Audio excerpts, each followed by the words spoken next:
Hello, my brothers, and welcome to the stream. We will get started very shortly. In the meantime, grab a drink, everybody, while Nightcrawler gets the stream ready.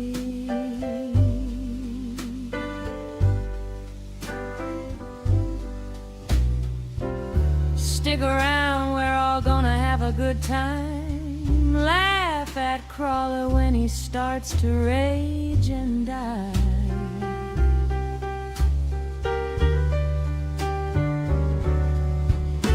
Like playing Ground Zero and it kept on glitching, cussing out the devs and he wouldn't stop bitching. This stream here ain't gonna be PC, so click off if you're offended easily. The fanboys can join you while they're at it, crying over opinions. Suck my dick if you don't like it.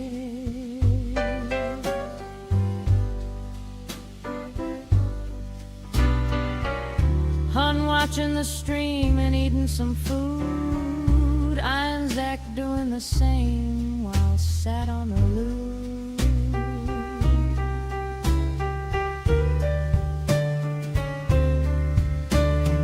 Deck's gonna drop by and roll up the pain. Nightcrawler abusing Pilot again.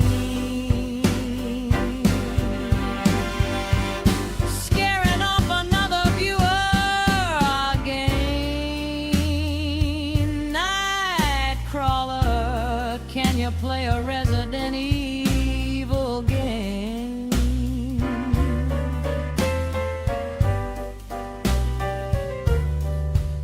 I'm a junkie, I need my fix or I'm not showing up. That's fine with me, how about you? Shut the fuck up.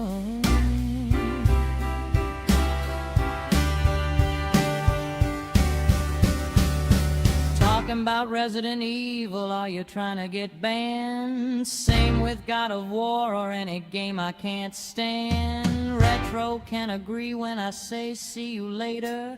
As Frank would say, we're just nothing but haters. Crawler might bless you all with some singing. Sewer boys drop on by and they all start dancing.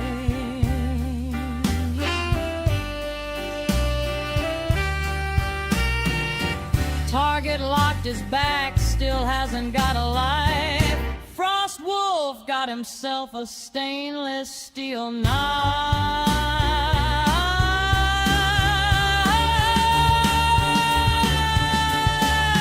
Boy with a mayo may join the stream too, if he ain't at the bar or playing Red Dead 2. Crawler, we're tired of waiting for you to get ready, so come on.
Okay, what's going on, everybody, and welcome to the stream.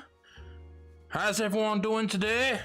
It's been a little while, I know, but yeah, I think after Black Myth Wukong, I wasn't really sure what to do. Plus, you know, the weather's been annoying. Like, I wanted to fucking go live, like 2 days ago, but it was like 37 degrees, so yeah, I don't think so.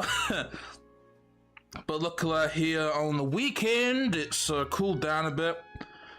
Still gonna get warm, but you know, it's not anywhere near as bad as it could have been. So we're here today, doing the live stream, playing a video game, okay? Hello there, Warhit. How you doing there, man? As a Sekiro fan, I hate Lies of P, yeah, dear? You know, it gets compared to Lies of P, but to Sekiro. Do you know what? I think Lies of P, to me, like, I think a simple way of putting Lies of P, in my opinion, would be that it's like a combination of Bloodborne and Sekiro, right? That's what it is to me. Like, the aesthetic is very Bloodborne-esque, you know. Sort of the speed of it is about Bloodborne. Also, just like the riposte stuff, because there's quite a heavy emphasis in this game on like staggers and ripostes, which is very Bloodborne, and obviously the parrying, which, you know, people act like this game is parry focused, but it's really not. You know, it definitely has a part, you know, it definitely has quite a big part in it. You know, it certainly makes certain enemies or bosses easier, but you know, people act like this is a strictly parry focused game, which is bullshit. Okay, you could beat the majority of this game never parrying. Okay, trust me. I can say that because when I first played this game, I practically never parried because the parry window is so tight in this game. I've gotten better at it, you know, I've gotten better at parrying in this game. Certainly not great, but you know, I've gotten better at it, and I do it, you know, pretty frequently. But you don't need to parry. Especially not for like the first 80% of the game. I think once you get to like the end game, that's where parrying becomes more important for like the last couple of bosses. But yeah, I never really understood that, you know, it's nowhere near like nowhere near as parry focused as Sekiro. Sekiro is like 100% parrying, right? The whole game is built around parrying, whereas this game is not. It's built around dodging and parrying. It's sort of like a combination of the two. But you can certainly get through it with minimal parrying. Absolutely. Like I said, it's sort of, to me, it's like Bloodborne and Sekiro combined. That's the way I would, you know, describe it. 100%.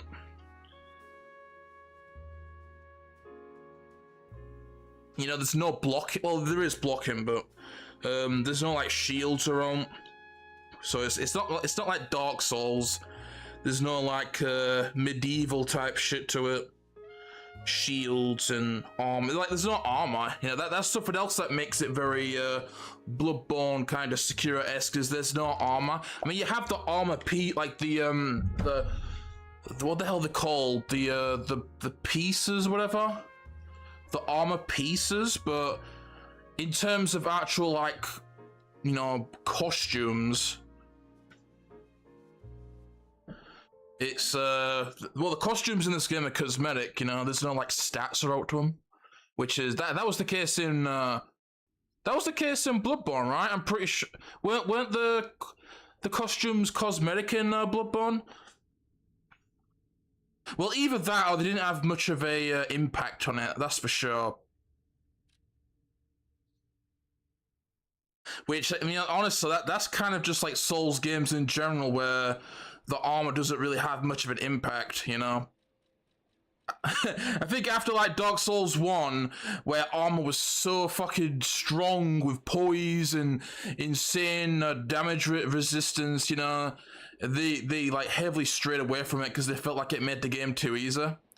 But yeah, I played this game 3 times, okay? I did my first playthrough last year, and then I did another playthrough recently, and then I did New Game Plus. I have the platinum for this game, by the way. You see? Platinum trophy, pro gamer. Okay, so yeah, I've done 3 playthroughs of this game. And yeah, I do like this game. I think this is a really good game. This is definitely, you know, I mean, there's not really that many good Souls games outside of From Software. A lot of them tend to be shit. Mortal Shell was shit. Lords of the Fallen was shit. The Surge was shit. You know, they all happen to be shit, right? Like this and Black Myth are the only Souls games outside, you know, well, that weren't made by FromSoft that I actually like, you know.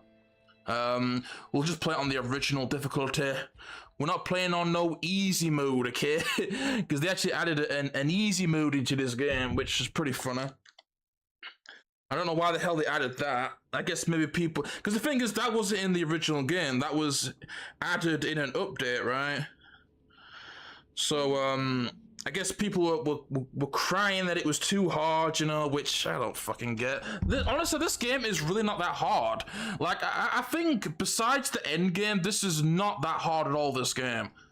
Obviously, you're gonna die a lot because it's a Souls game, but I think, like, once you get to the, Laxatia, that's when the game starts getting hard, okay? And the final boss, like, the second phase of the Nameless Puppet, which I'm not a fan of that phase. I think it's mainly, do you know what it is? It's the same shit as the Black Myth final boss, you know? Where it has this really annoying Roadblock-esque first phase, you know, that's exactly what it is. I hate that type of boss design, dude. Seriously. Because the first phase of the Nameless Puppet is so fucking easy, right? It's literally just a roadblock to the real boss. That's just terrible boss design. And that's one of my complaints with this game, is that they tend to kind of, you know, some of the phases in this game feel annoying, like the King of Puppets, for example. That could have just been 2 separate fights. Like, I don't mind it because that's a really good fight, but it's basically 2 boss fights in one, right? That's not how phases work, dude. Having 2 bosses, each with giant health bars, that's not how multi-phase fights work. Or at least that's not how it used to work. Like, a multi-phase fight used to be that each phase was like an extension of the previous phase, right? With 1 health bar or 2 small health bars, right? That's how it used to be, but they've just gotten kind of... honestly, it's the case with Souls games in general, man. Like, I definitely have my complaints with Souls games nowadays. Like, the artificial difficulty in these games, I swear to God, like, obviously...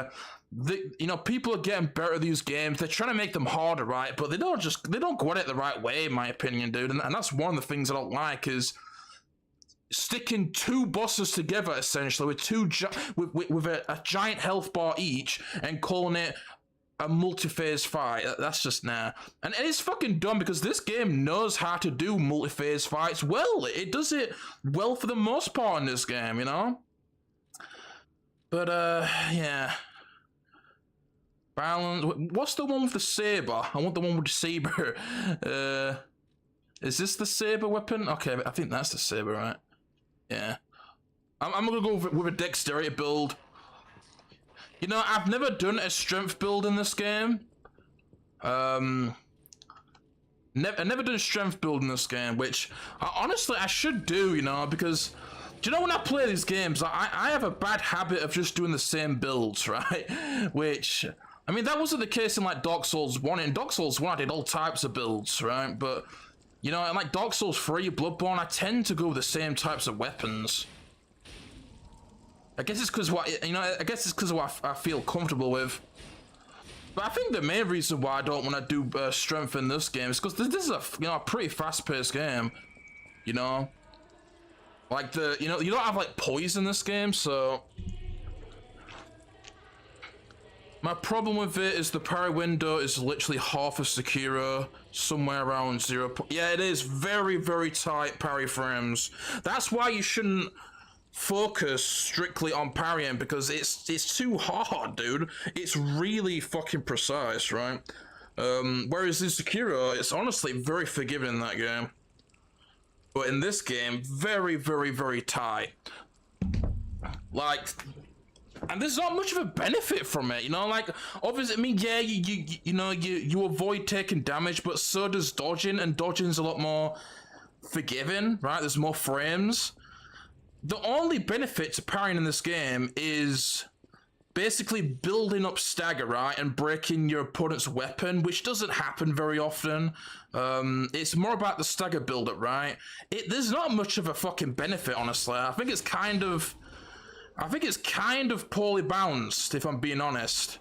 Like, obviously, I mean, yeah, it's satisfying to do and stuff, but the reward that you get from it really isn't all that, dude, you know? I mean, whereas if you look at something like Dark Souls 3 or Elden Ring or whatever, whenever you parry, the enemy gets stunned, right, or staggered, and you can do a riposte to do a big chunk of fucking health. That's a good reward. It's that's what parrying is, right? It's risk versus reward. That's what it is, right? It's a big risk, but it pays off if you can fucking do it. But this game, not so much, right? Not so much. I feel like it should have a bit more of a reward, right? But it just doesn't really. You have to do a lot of parries to get that stagger off, basically.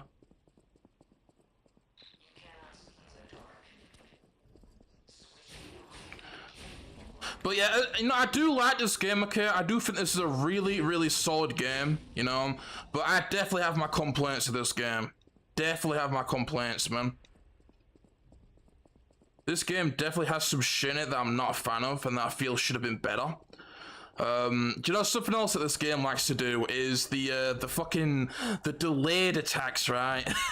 That's something that's becoming way more, prevalent in Souls games nowadays. Is this emphasis on delayed attacks? Which, don't get me wrong, I don't mind delayed attacks, but the thing that I don't like about delayed attacks is excessive usage of delayed attacks. Right, and this game definitely can do it quite a lot sometimes. And the thing with delayed attacks is that I feel like you need to make it kind of like a fluid, smooth animation, right? Not like, okay, I'm gonna lift up my weapon and then hold it in place for an hour and then slam it down in a fucking instant. That's just shit right there. That's just terrible design. If you're gonna have a delayed attack, you need to make it like a fluid animation, which this game does well for the most part. Like, a good example would be the Scrapped Watchman, right? He has a very fluid animation to his delayed attacks, which makes it fair. But then you have like the Laxatia bitch, where she brings up the weapon, holds it above her head for like 5 seconds, and then brings it down at lightning speed. That's ass, dude. And like I said, the excessive usage, it's just, yeah. These games are just, I kind of fear for the future of Souls games, because, yeah, they're trying to make the games harder, but they're not really going at it the right ways, It just tends to come off as more like annoying or cheap than it does like fair. Hello there, Retro. Good to see you there, dude. You've been gone for a few days. I haven't seen you since you were bloody drinking, dude. We thought you might have died from alcohol poisoning. Man. How you doing there, though, bro?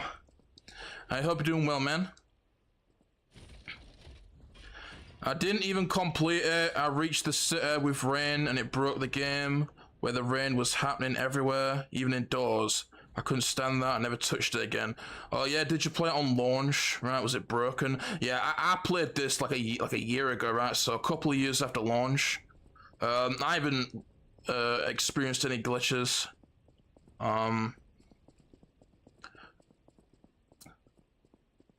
Do you know what though? Like, maybe if you go into the game with a different mindset, you might end up enjoying it. Because the thing is, right, is that you might have been expecting a different type of game, which threw you off, right? But if you go into it with a different mindset, you might end up liking it more. That was the case with me and Batman Arkham Knight, right? Is that I went into it with the mindset of knowing what to expect, and you know, even though it is flawed, I enjoyed what it was for the most part, you know.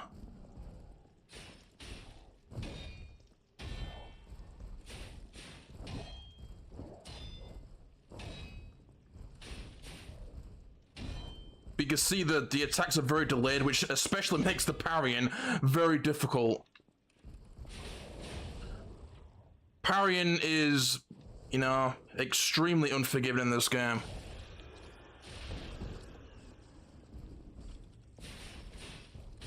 That's something I like about this game, though, is the stagger build-up. You know, like you build up a hidden stagger bar, and then the health bar goes wide, and you could do like a power attack and do a riposte. I like that. I like how it's implemented. You know.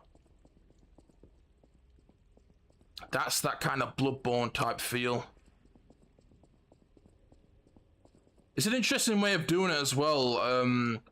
How you have to get that power attack off, right? So like you build it up and then the health bar goes wide. That's an interesting way of doing it. It's quite different.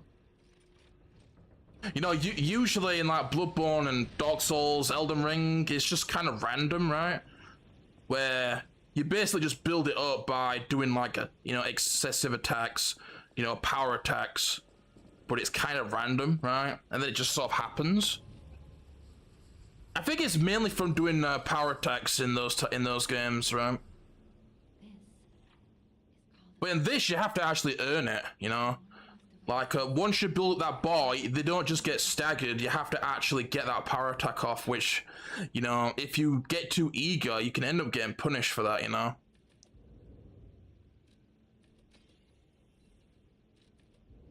So, I think it's pretty well done in this game. This game does do a lot of stuff well, but there's certain things that it just doesn't do as good as it should, in my opinion.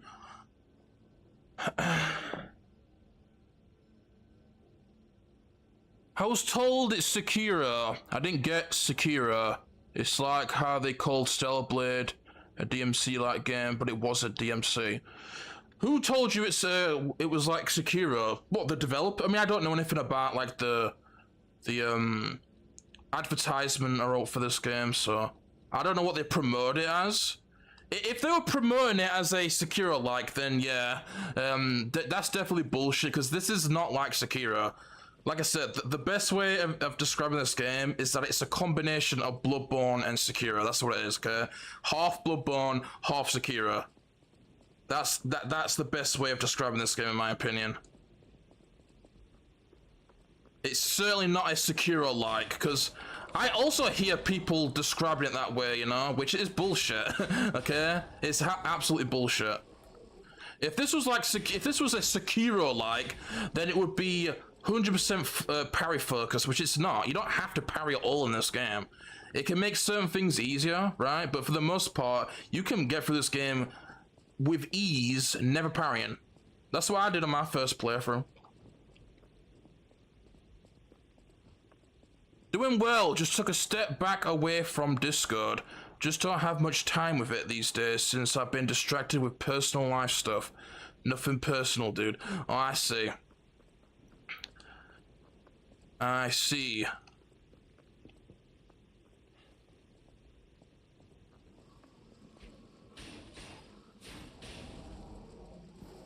Yeah, you see that delayed attack?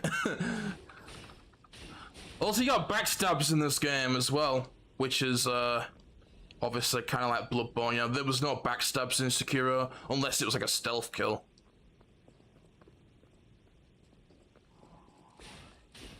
But I mean, just look at this game. You see, you can't tell me this is not like Bloodborne. The aesthetic is very Bloodborne-esque. It's dark and shit, you know. It's basically Bloodborne with puppets, right?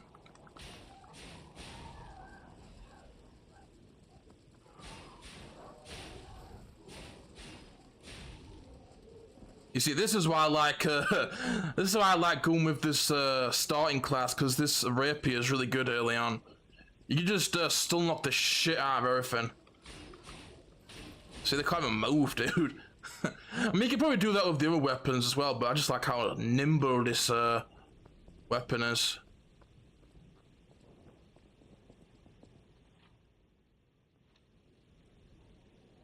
I agree the parry... Wait, I agree the reward of parry sucks. It's not worth it, yeah. It does pay off, but when you do it enough, you know? I mean, in fucking Sekiro, when you build that stagger bar, you literally kill the boss, you know? Or you take away a boss health bar, right? So, the reward is crazy, and it's nowhere near as hard to do. Right? So, it's just a weird balance, right? The way I see it is that they should have done one of two things. Either make the parry window more forgiving, or make the reward, you know, better. That's what they should have done. Do one of those two things and it'd be fine, right?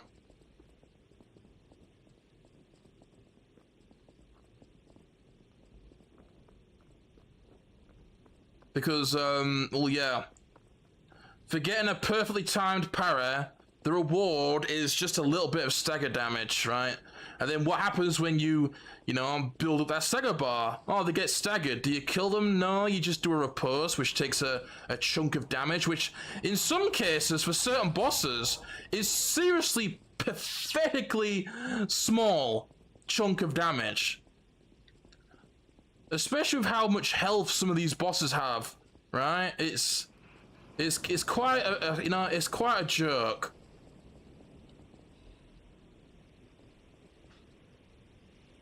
Hello there. Oh wait, FY2, sub scrub. Hello there, FY2. Because who is that? Frost? I think that might be Frost.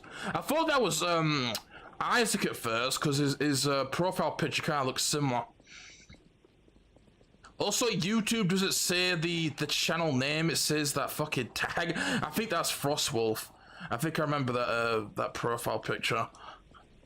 But yeah, hello there, dude. How you doing, man? Good to see you there. Guy who I'm quite certain is Frost. Oh yeah, you have that as well, the Fury attacks. Some of the Fury attacks can be quite bullshit, because the thing is with Fury attacks is that you can't block them, and you can't iframe dodge them, right? So you have to parry them or get out of their range. And yes, some of the Fury attacks, as they're called, are quite BS, right? Some of them are really annoying. Like, the only real effective way of avoiding them is to perfect parry, right? Like, trying to dodge them is just not really ideal because of like the insane amount of range or the insane tracking, right? So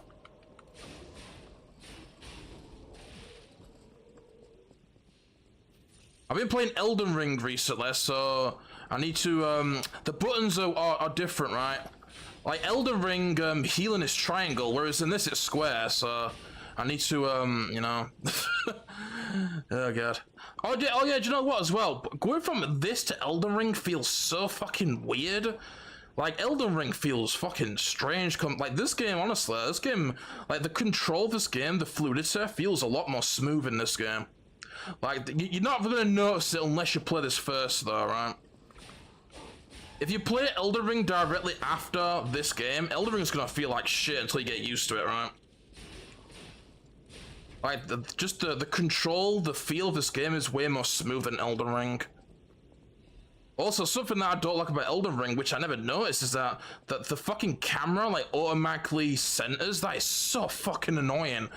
And there's no way to turn it off as well. I can't believe that. They really they never added an option to turn that off. Like, good lord, that shit is super irritating. Because this game didn't have it, you see? There's no auto center. I hate cameras that auto center. It is fucking infuriating, dude. If I want to move the camera, let me fucking move it, man. Quit moving the camera for me, you know? But in that game, every time you rotate the camera, it's auto centers, right? It's, oh my god, it's obnoxious. Really, really needs to get, you know, take some getting used to, that's for sure. Which after this is shit because there's no such thing in this game, right? There's no auto center bullshit in this game.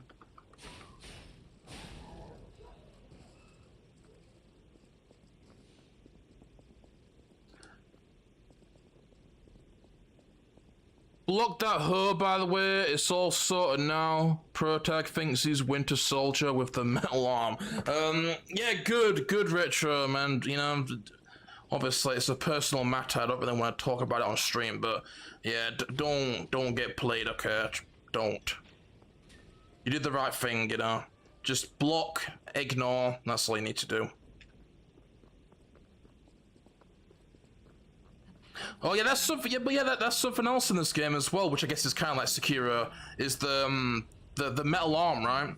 They had that in Sekiro, where obviously he gets his arm chopped off, and then you get the prosthetic arm where you can like use the shurikens or the weird umbrella thing or anything, you know. So that's kind of, you know, that's similar to Sekiro as well. In this game, you know what? I've not really experimented with it much in this game. Like, I always use the puppet string. I feel like the puppet string is the best one, but I can't really say because I haven't, like I said, I haven't experimented with them. Like you have like a flamethrower, you've got like a shield, you know, but none of them really interested me. Whereas the puppet string is really cool because not only can you like pull mobs towards you, which is good for like isolating them, right? You know, separating them from groups, but also it's good against bosses when you fully upgrade it because you can pull yourself towards the boss and do like a big power move, right? Up until you get it maxed out though, it's shit against bosses. It doesn't do all really. Well, it doesn't do anything. Hello there, Ryo. Good to see you there, dude. Hope you're good too and still coming to your streams. If I catch them, I'm just bored of Discord. You're Frost, right? Because the thing is, it doesn't... Yeah, Frost, okay, yeah. Frost, yeah. YouTube is so fucking annoying, man. It doesn't say the name, it says the tag, right? Like, the at name, which, for a lot of people, you know, they don't fucking bother with that, right? It's just some random names, so, oh my god, YouTube is such a turd, man. Seriously, though. Maybe I'm so used to FromSoft that anything else just feels janky. Like Elden Ring, Bloodborne, Sekiro feels way more fluid. Maybe it's a control thing. I play on keyboard and mouse. Oh yeah, keyboard and mouse. Yeah, really, dude? Shit, I've heard that's terrible. I've heard the definitive way of playing any of these games is on controller. Okay, first boss, man. Parade Master. You see, look at that perfect parry right there. Another perfect parry, dude.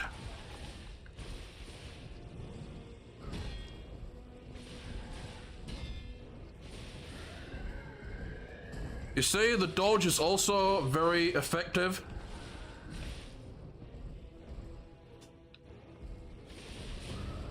This is just the first boss, he's not very hard.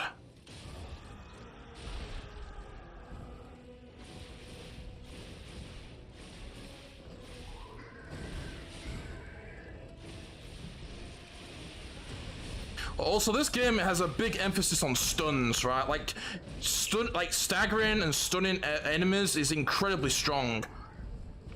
Just like, you remember that boss in Black Myth where getting, like, stuns and staggers was really effective? Well, pretty much the whole game is like this, okay?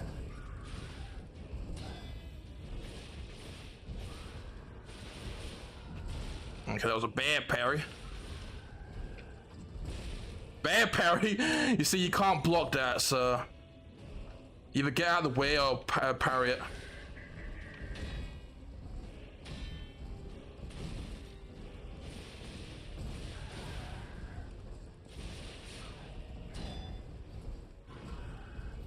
Also, use your spacing. Very strong in this game for certain attacks. I think that's what I like about this game, you know, like in terms of its boss design, because this game has a lot of good bosses. Like, there's very few bosses that I don't like in this game, but there's a good balance between like parrying, dodging, circling, spacing, you know. Like that's an effective counter for a lot of fury attacks is spacing. Like you'll see in the second boss, right, and also the swamp boss as well.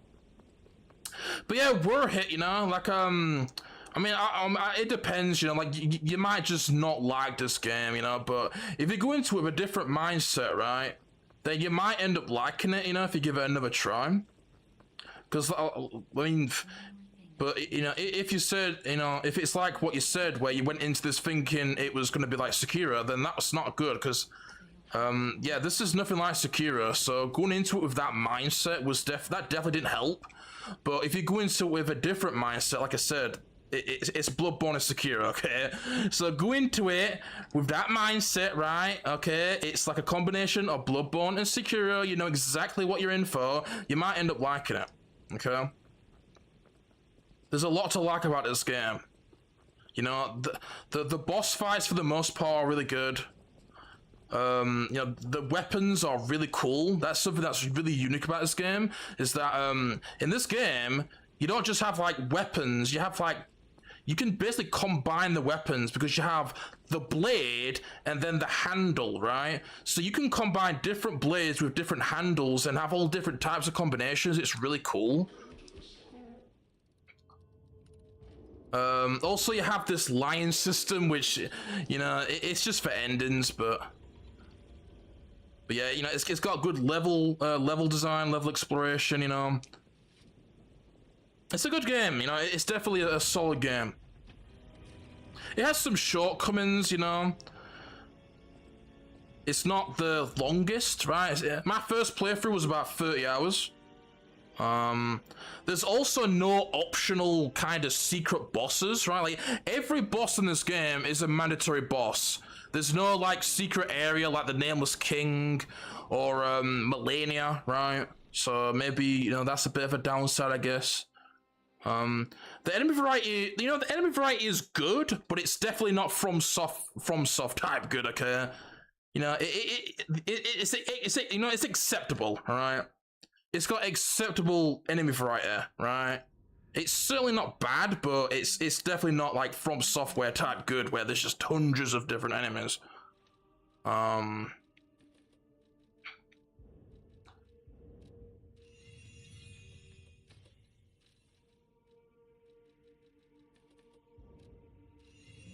It's certainly better than Black Myth, in my opinion. You know, I know you guys heard me complain a lot about Black Myth Wukong. If you ask me, this game is a lot better than Black Myth, right? Like, I mean, Black Myth, it's a good game, you know. I do think it's a good game, and I think that the highlight of that game is just the bosses, right? You know, there's the high number of bosses, right? But that's pretty much the only like pro to that game, right? It's got no weapons, right? You have one weapon.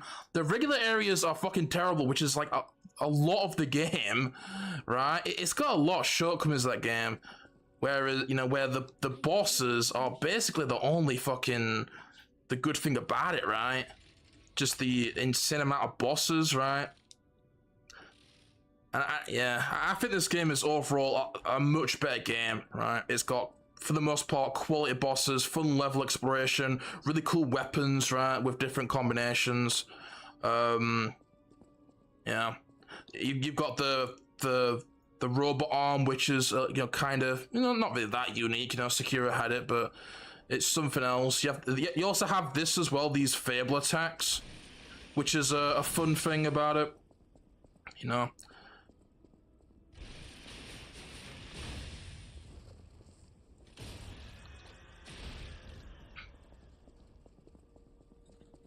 Also, like the aesthetic of the game, you know, the environments, the tone is really cool. It's basically Bloodborne, right? But yeah, I like that too. Do you know, I don't know if I'm gonna do a full playthrough of this on stream. It depends on what the turnouts are like.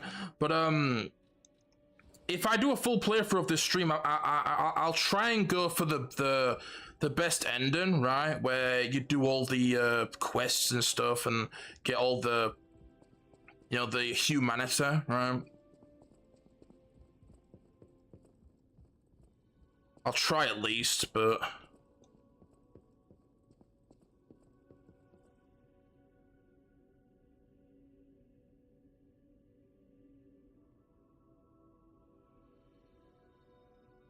Jaheim got bored of Discord too, yeah. Innit, dude? Jaheim's left. Dexter's left. Retro's, you know, taking a break from it. The Discord is very dead at the moment. Very, very dead.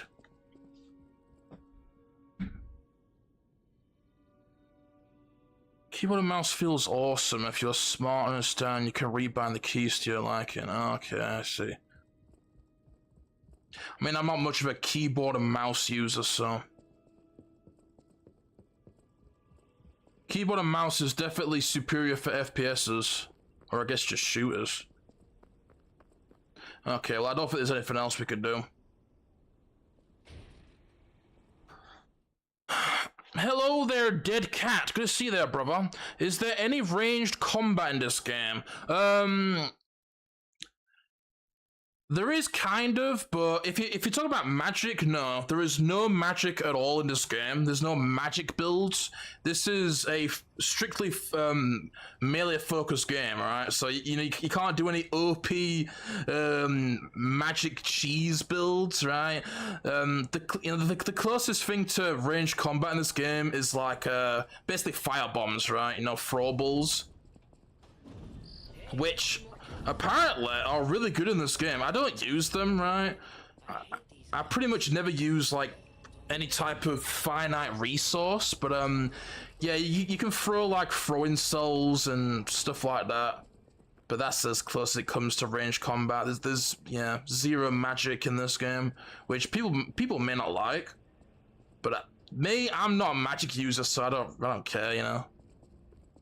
I always play melee.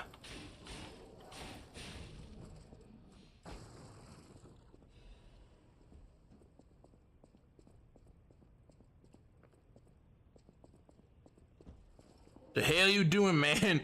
What the hell is he carrying, dude? Like a candlestick or something. Yeah, you see that? It's like a candle holder. Man, crazy weapon right there, dude. What's so simple back there? No ads. Oh, you're talking about YouTube, yeah. Yeah, YouTube's a fucking mess, dude. It is such a mess. It's so much... It goes so much deeper than just, like, you know... ads and just like, you know, ads and just sort of the like that type of shit. I guess from a viewing perspective, right? It's not just from a viewing perspective, it's also from a creator's perspective, right? It's fucking shit for everyone. It's shit for the people watching, you know, you got fucking ads constantly, fucking, you know, creators are fucking shoving sponsorships down your throat constantly. All these other fucking issues, you know, censorship. But, also as a creator, it fucking sucks dick as well. It's fucking, man, it's just so fucking bad. It's so bad.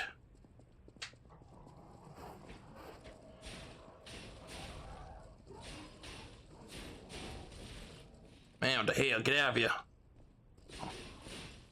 Oh, he's got a gun. I think that's what he shot me with there.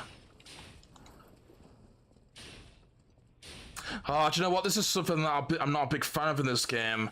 You have to repair your weapon, which, honestly, I don't know why that's in the game. Like, it's really fucking annoying, especially in boss fights. Like, you know, you're in the zone, right? You're fighting a boss, and then your fucking weapon breaks, and you have to repair it. Just, you know, that's really annoying. You also have this status effect called Decay, which will, you know, rapidly break your weapon. I'm not a fan of that mechanical. I don't know why they put that in this game. I can tolerate it, but it would just be way better if it wasn't in the game. I really don't see the point of it, you know.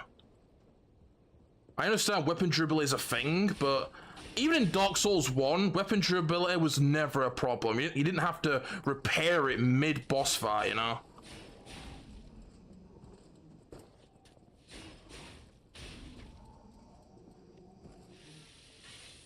I do like the special grindstone though. Obviously, you use your regular grindstone to repair weapons, right? Which is infinite, and then you can later on in the game you unlock special grindstones, which are basically like buffs, right? You know, like gold pine resin, charcoal pine resin, you know, like those types of buffs. But it's a an infinite resource, right? Like you get one use every time like you rest. So that's cool, right? Like, I never use those types of buffs because they're finite, but since you can replenish them in this game, I always use them. They're very important as well, because some of the bosses have humongous fucking health bars.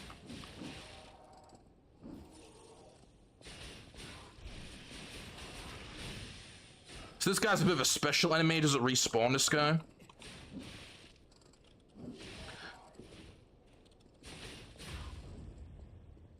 Very basic, elite enemy, I guess.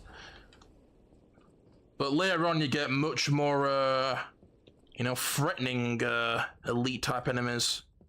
Like these big puppets and shit, like this big jester guy and that.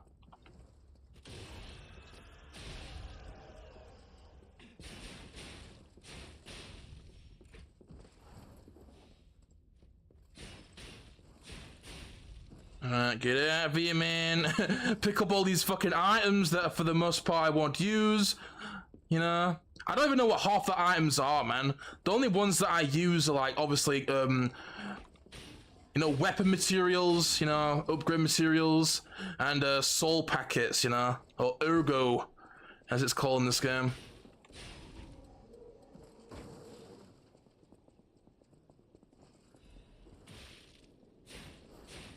And get out of here with your fucking headless ass, dude. Stop it, okay? Stop it!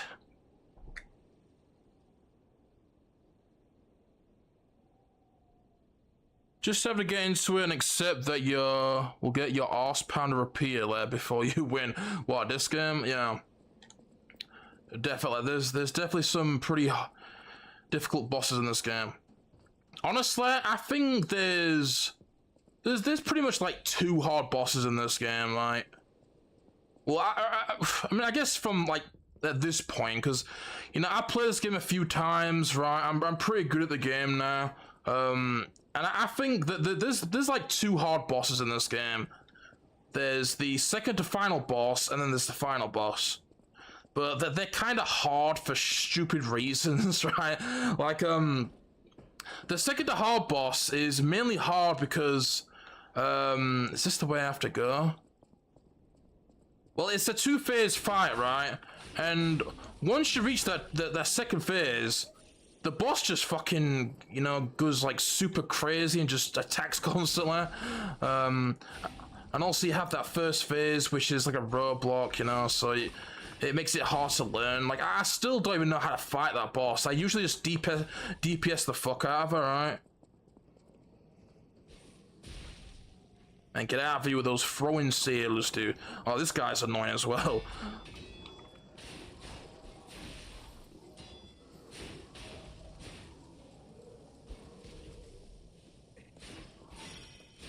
Those guys with those spears are out cunts. Super annoying tracking spear move, okay? Very annoying. Because it stun locks you, you know? Fucking, man. Fucking peasants, dude. It's not even like a spear, it's like a fucking pitchfork. Really? Over here with your pitchfork? Fucking hell. Man, come over here. I'm gonna stab you in the anus with my pitchfork. Did you play Code Vein? Do you know what? I do have Code Vein. And I did play it for a couple of hours on stream, actually. But, I haven't played it since. Not because I didn't like it. I just, sort of dropped it, you know? We've all done that, right? I'll have to go back to it at some point. I'm not a big fan of the anime shit, you know? I'm really not an anime fan, but if the gameplay is good, then, that's all I care about, really.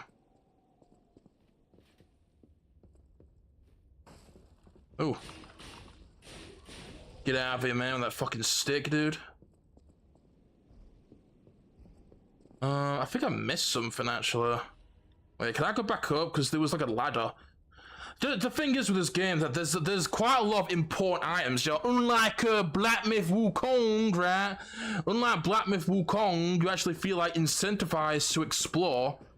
Because you get a lot of goodies, right? You get fucking upgrade materials for your weapons. You get these things called Legion plugs. Though they're not butt plugs, okay? They're not butt plugs for puppets. They allow you to make new arms, right? And then Legion calibers, which you can use to upgrade those arms. So yeah, there's a lot of goodies to get. Also quartz, right? Quartz are like skill points that you can use to upgrade your P organ, right? You get all types of upgrades in this game. It definitely has, it definitely has fun progression, you know? Definitely fun progression. I don't think I can even get back up, I guess not. But yeah, there's lots of upgrades to get in this game to make your character stronger. Oh no, it's this way that I went. I tried playing the Surge 2, thought it was bad, yeah. I haven't played the Surge 2, but I've played the first one, and yeah, that game's shit. Lords of the Fallen, which was made by the same developer, the game that came before it, was fucking... Oh my god. Did anyone ever play that Lords of the Fallen game? The original one, right? Good lord, man. What a fucking piece of shit that was. It was so fucking slow and clunky, that game. Like, Jesus Christ, dude. They were trying, like, you know... They were trying to make it like Dark Souls 1, where it's like weighty and, you know, but come on, it was nothing like it, dude. They went way too overboard. We're trying to make it feel weighty and all that fucking bollocks, right? It was fucking terrible. Seriously terrible. Is this where I came from? Oh, I think it might have been. Oh no, there's an item here. There's an item here. Yeah, Hidden Moonstone, that's what you use to upgrade your weapons. You have like special weapons in this game, which you know like boss weapons where they use Twinkling Titanite, you know, in Dark Souls 3, for example. Well, it's kind of like the equivalent in this game. You do have boss weapons in this game, by the way. So whenever you beat a boss, you get a boss soul, and you can make either a boss weapon or you can make a boss amulet, which is this game's equivalent of the rings, right? Which are really good, actually. They give you some good bonuses. But yeah. So you have like two types of weapons. You have like normal weapons, and then you have special weapons. Normal weapons use like hidden moonstones, half moonstones, full moonstones, right? Moonstones. And then the special weapons, they use this other type of material that I can't remember the name of.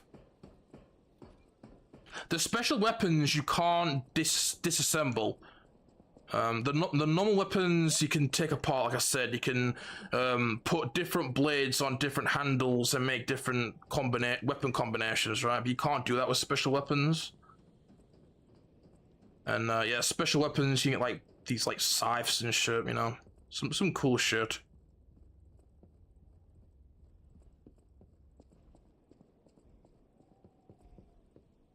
Okay, there's a big we get this not bonfire, stargazer. Okay, I'm gonna get this stargazer first in case I die to him, which I shouldn't. He's a bitch. Okay, look at him. He's a bitch. He looks all strong, but. Dead cat, I know of a dead bird. Oh yeah, the dead bird, you know, rip bird, bro. Rip to the bird that Retro accidentally killed, you know, rest in peace, bird.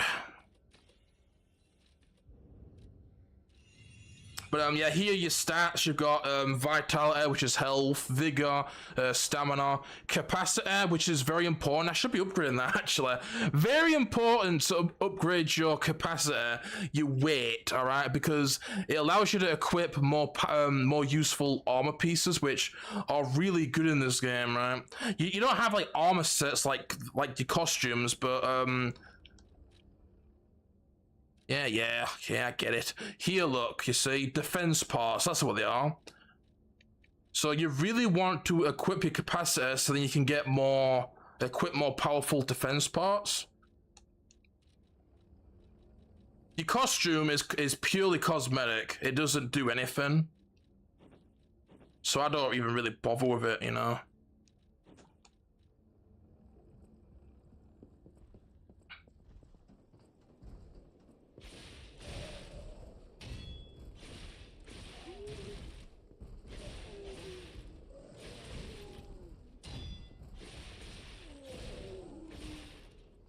Oh, do that jump move. Oh, I did it and I was attacking. Shit.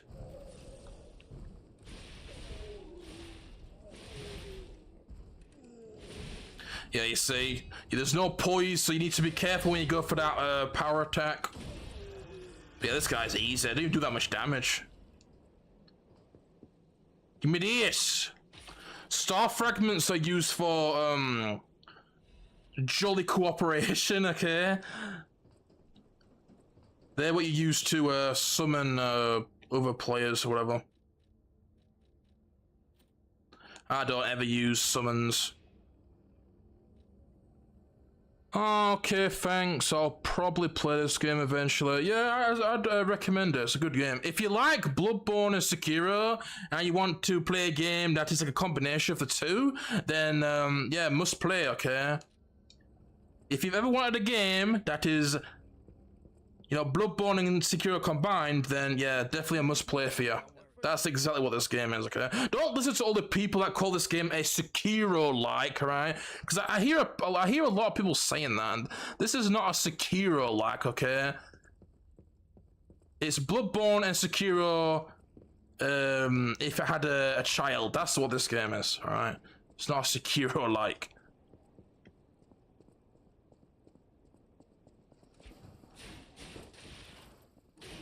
Yeah, fuck you, I know about that trap, bitch. There's lots of traps like that, you know, so be careful. I'm sure it's not your first rodeo though, okay? You know all about the traps. Yeah, just block that move, okay? Don't try and dodge that move. It's so fucking bullshit, that move. Just block it, alright?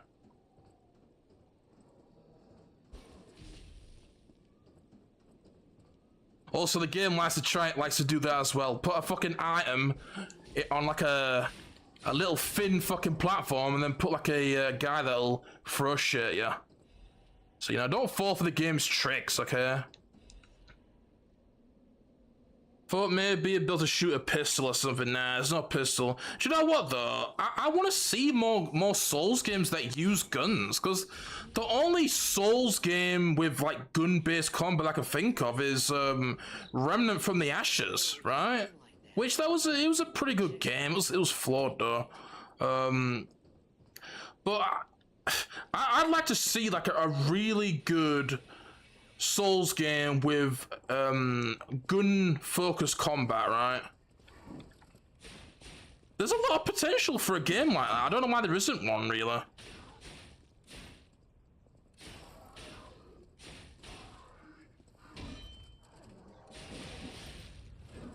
You know, we're fucking From Software as of late, you know, with the lack of, like, originality.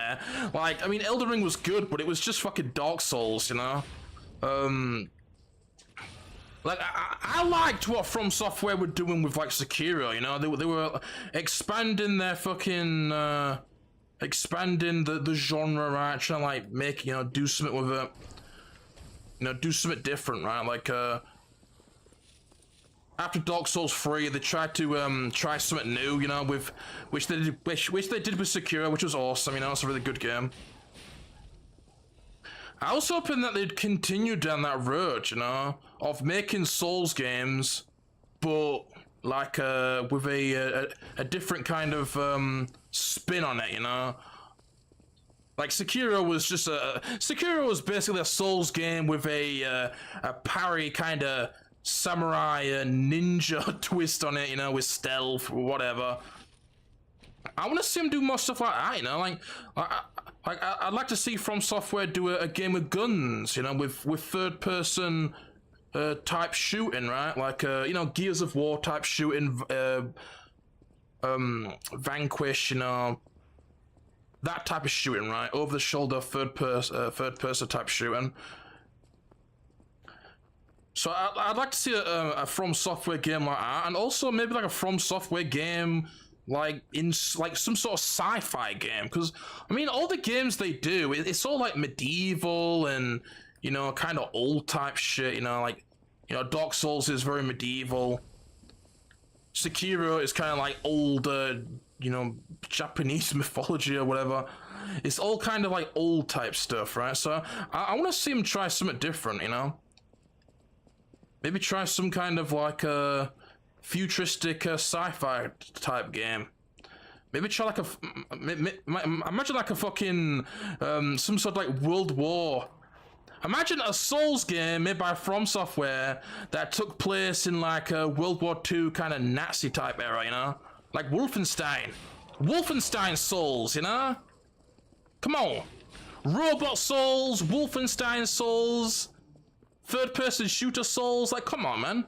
Like, the genre is so just like overplayed at this point. It's such a honestly Souls games are becoming really just repetitive at this point, right? Like everybody and their fucking grandmother is making a Souls games, right? There's so many Souls games coming out every year. Why are they just making the same types of games? Why don't they try something different, you know? There's so many different types of concepts that you could do with the genre. Come on, man, stop making the same Souls game with like knights and stuff.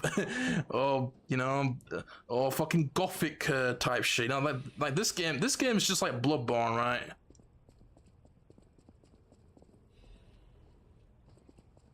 I mean, yeah, you know, you've got other game like Mortal Shell. Mortal Shell is basically just Dark Souls. You know, it has like knights and stuff.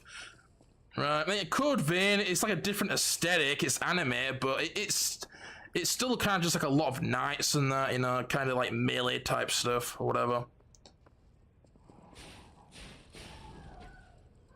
Like Black Myth Wukong, it's just like, I guess it's Chinese mythology in it, so it's kind of like Sekiro. Obviously, not Japanese, but it's Chinese mythology.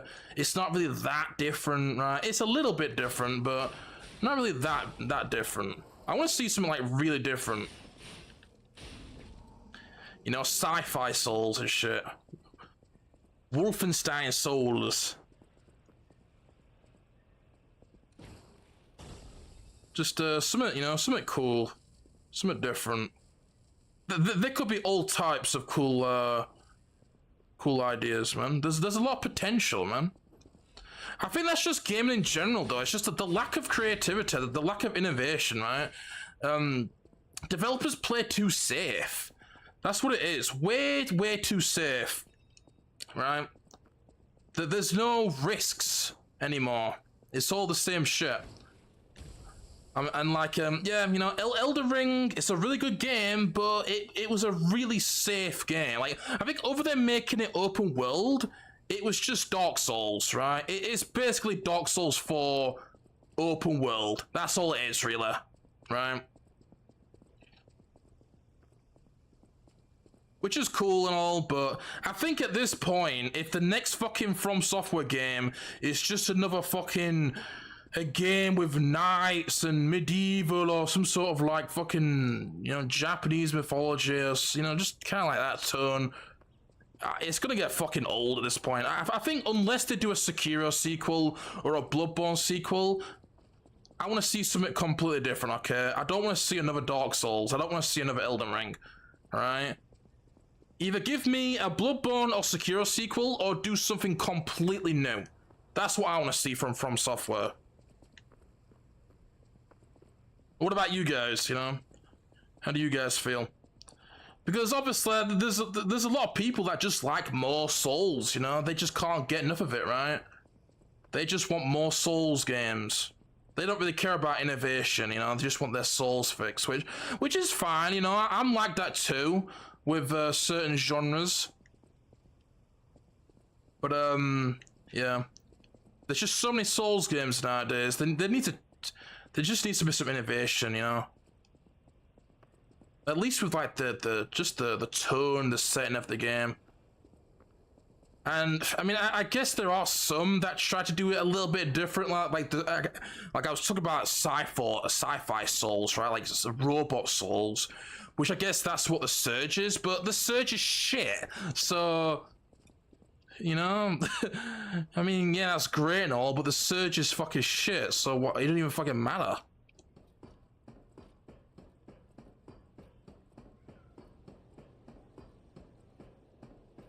Yeah, some of this level design, or some of the level design in Code Vein was mazy and hard, but overall it was good. I think combat was easier, only like 1 or 2 hard bosses. Yeah, I see. Do you know what, though? I do like complex, confusing level design, you know, with lots of different fucking paths and shit, but the thing is with, like, making really open levels is that you need to have distinguishable areas, right? Like, make areas that stand out so then you can tell them apart, like landmarks, for example. Right, so that's what you need in... that can go for any type of game with a lot of, like, exploration and very open, is that you need to make it stand out, right? Like, that's something that I complain about in Black Myth, right? Like Black Myth, it has these kind of, like, big open areas, but it all looks the fucking same, you know? So it's just terrible. That's why there was a fucking map in that game. Do you know Black Myth didn't have a map on launch? Could you imagine playing that game without a map? That'd be fucking terrible. It's fucking... the aesthetic is terrible in that game. It all looks the fucking same. So that's what you need to do, okay? You need to make your environments actually, like, visually distinct. Have them stand out and shit, you know? If it all looks the same, then not only is it just visually boring, but it's just not good in terms of, like, exploring.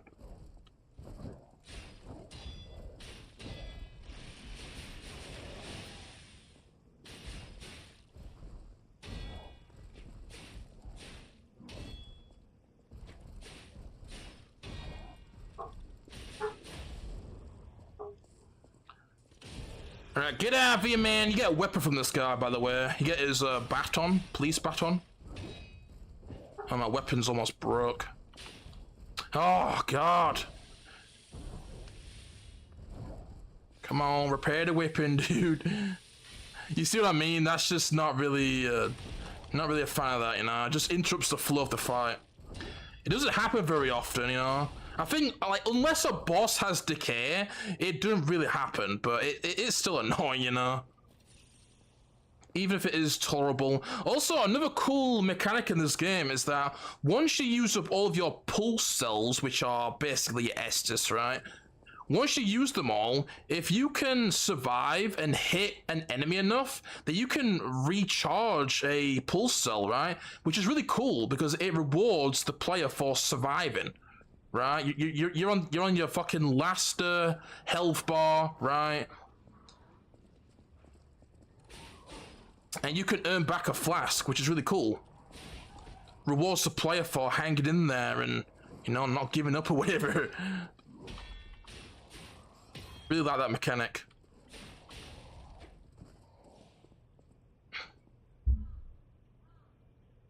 We all love upgrading P-Organ. Yeah, P-Organ. Really though, that sounds like dick, dude. Because isn't your dick technically an organ? I don't know. Like, I don't know. I don't think it's an organ, but it's something like that, right? Because that's why we have fucking foreskins. Because, you know, the foreskin is to... Alright, let's not... Okay, you know, enough foreskin talk, but you get what I mean, right? I think the dick is like technically like an I don't know. It's technically some sort of like internal type of thing. Not specifically an organ, but yeah. It is something like that. I can't really remember. I'm lacking on my dick knowledge, okay? Man, I'm uneducated on the penis. Hey, lighting on! This is a Lies of Penis stream after all. There's a bit of retro lore for you all that didn't know. Yeah, there is, you know, there is a little bit of lore. Little bit of lore right there. Always good to know some lore. No matter who it is. I like the steampunk clockwork type look in this game. Yeah, is that what you'd go for? Steampunk game? Not really the way I would describe it, but, you know, to me, it's kind of like, well, it's kind of like gothic, kind of dark, you know. That's what it is, right? It's like gothic, dark, puppets type tone, which is, you know, kind of a bit of a vague definition, but yeah, it's very Bloodborne-esque though. Like this game looks just like Bloodborne. I mean, not obviously there's not monsters. I mean, there are monsters. Fuck that move! Get out of here! Oh, you see, I told you, these fucking guys with these spears. So irritating. But yeah, you don't have like werewolves and stuff in this game, vampires, but yeah. If you replace the werewolves with puppets, that's what it's like Bloodborne, you know.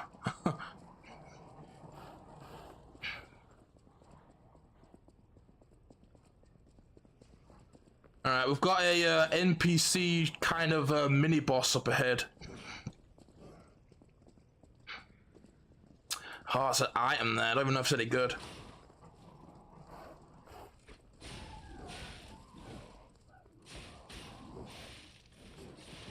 Yep, come on, the gank.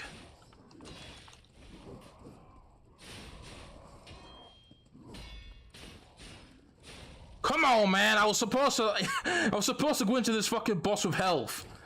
I missed this fucking item though. Fuck's sake. Well, whatever.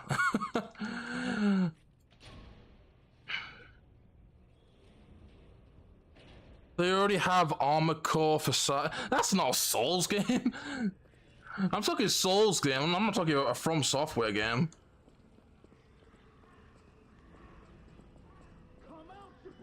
Okay, so we've got this mad donkey right here. Mad donkey. Yeah, this is also like Bloodborne. Hunters. You have hunters in this game, which is like Bloodborne.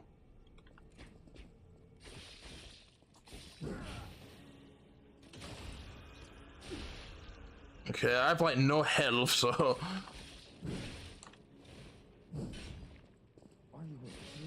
Let's try and backstab cheese him. You see, I got a pulse cell charge, look.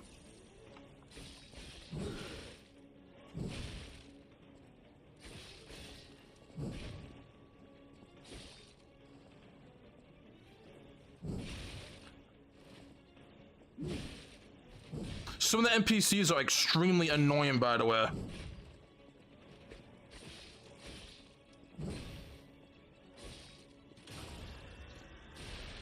Because the thing is with this game and its NPCs is they have major input reading.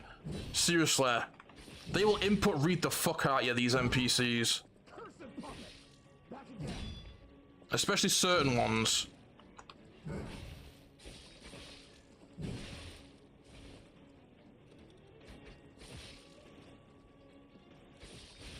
Okay, that was really close.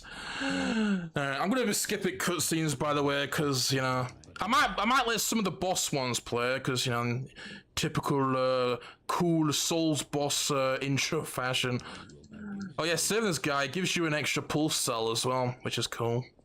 More health, you know. Come on, more health is always good. Who doesn't like more healing? Can't go wrong with more healing. I'd love if they made a gun-focused Souls game, yeah, you know. Some people say that's what they did with Bloodborne, but that's fucking bullshit. Bloodborne is by no means a gun Souls game. Like, the gun was just a parry, basically, you know? There's no gun combat in that game, right? It was just a different type of parry. But yeah, I would like to see that for sure, man. Because, like, you know, like I said, Remnant from the Ashes was decent, but it wasn't that great, right?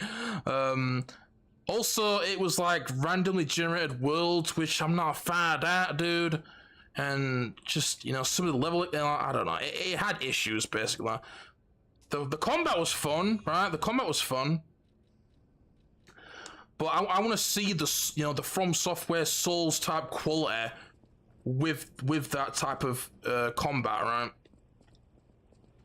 Because it certainly didn't have the From Software type quality, you know. Enemy variety wasn't that good in that game. Wasn't really any items to find, you know, which it just had some issues. Okay, so before I go back to Hotel Krot, that's the hub basically, that's your Firelink Shrine. Before I do that, I'm gonna do this area and I'm gonna fight the next boss. The Scrapped Watchman, okay? Which he is definitely a bit more difficult than the first boss. Also, on New Game Plus, the Scrap Watchman is a fucking prick. He has so much health on New Game Plus for some reason.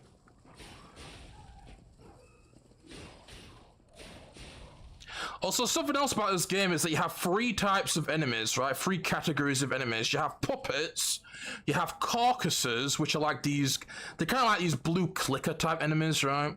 And you have humans. So 3 categories of enemies. And each enemy type is weak to one of the 3 status ailments. Humans are weak to decay / acid. Puppets are weak to shock, lightning, you know. And carcasses are weak to fire. So whenever you go into a boss, you want to equip the right grindstone, right? But the thing is with the Scrap Watchman is that he's a puppet, but he's like a electric type puppet, right? So I don't think the grindstone really does anything against him. I think that's why he's so strong, because the grindstones are incredibly good, all right? They're very, very important because, you know, the bosses have a lot of health, right? So you need them to balance it out. That's why they have so much health, you know, because obviously you have the grindstones.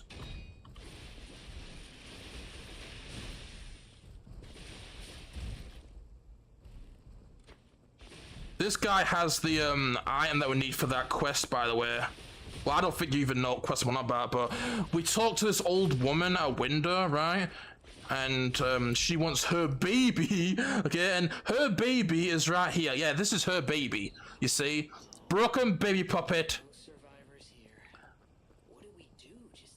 That's for a quest, alright? And you want to do that quest because it gives you humanity, and you need to get enough humanity if you want to get the best ending. Also, just doing the quests is good to get, like, useful items like quartz and stuff. Like, I think this game is actually alright with its quests, you know? They tend to give you some actual useful items, whereas, you know, I mean, that's the case in most Souls games, but a lot of quests seem to be kind of pointless, right? Like, it's usually just for lore or whatever.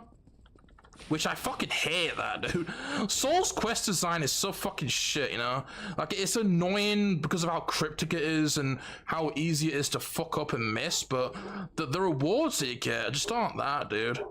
But in this game, you actually get some decent rewards. You know, you'll get, like, weapon upgrade materials. You'll get quartz, right, which are used for, they're basically like skill points. Ooh, that's a good amulet right there. See, this is a good amulet. So this does more damage against puppets. That's something else that you want to alternate between as well, is those types of rings. You can get a ring for doing more damage against puppets, also carcasses and humans, so, you know, equip them accordingly, alright?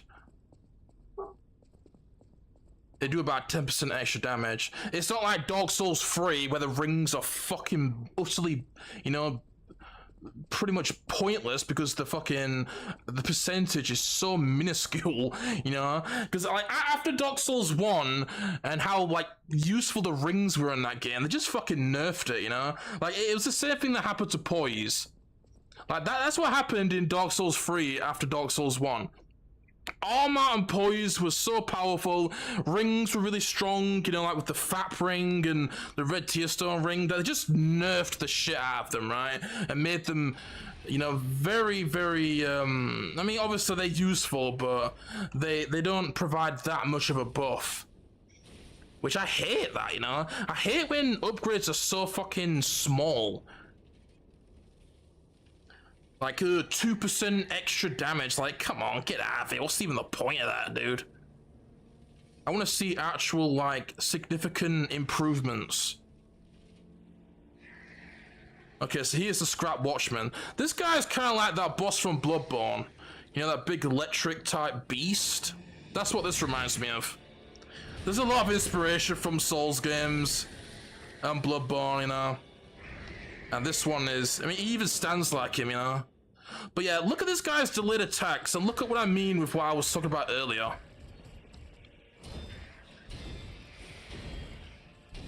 This one right here, you see the fluidity of the animation? He doesn't just lift up his arm and then bring it down after like 4 seconds. There's a fluid animation to it. Same with that one as well. You see how he does that little step, dude? Yeah, look at the animation, you see? That's how you do a delayed animation. Perfect parries.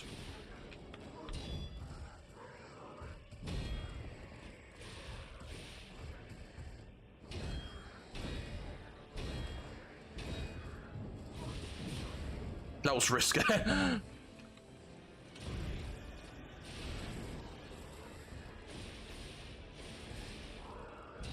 This guy has quite a lot of health. It's because I've not upgraded my weapon. You can also just dodge these moves. See? See spacing? If you're not confident about parrying it, then just run away. Utilize your spacing.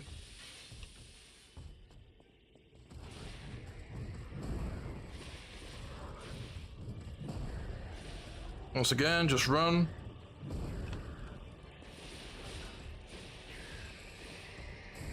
Oh yeah, now he gets buffed. He has a couple of extra moves, like this big AoE and that.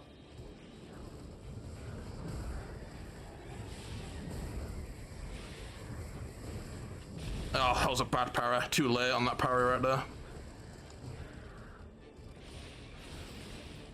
Oh, the grab! Damn it! The grabs aren't too punishing in this game. A lot of Souls games tend to have a really punishing parry, but not this game. Not until New Game Plus, at least.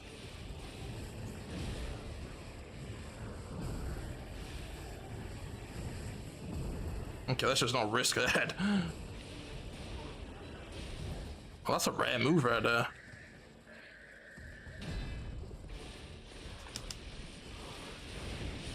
Oh, I got a stun off. I interrupted that big AoE attack. Nice dodge right there for that grab.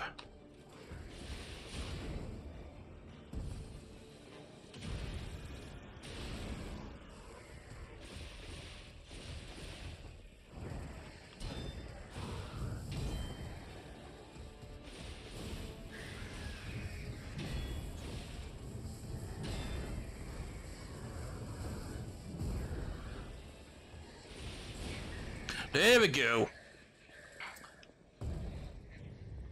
First try. Quartz, yeah. That's a good material right there.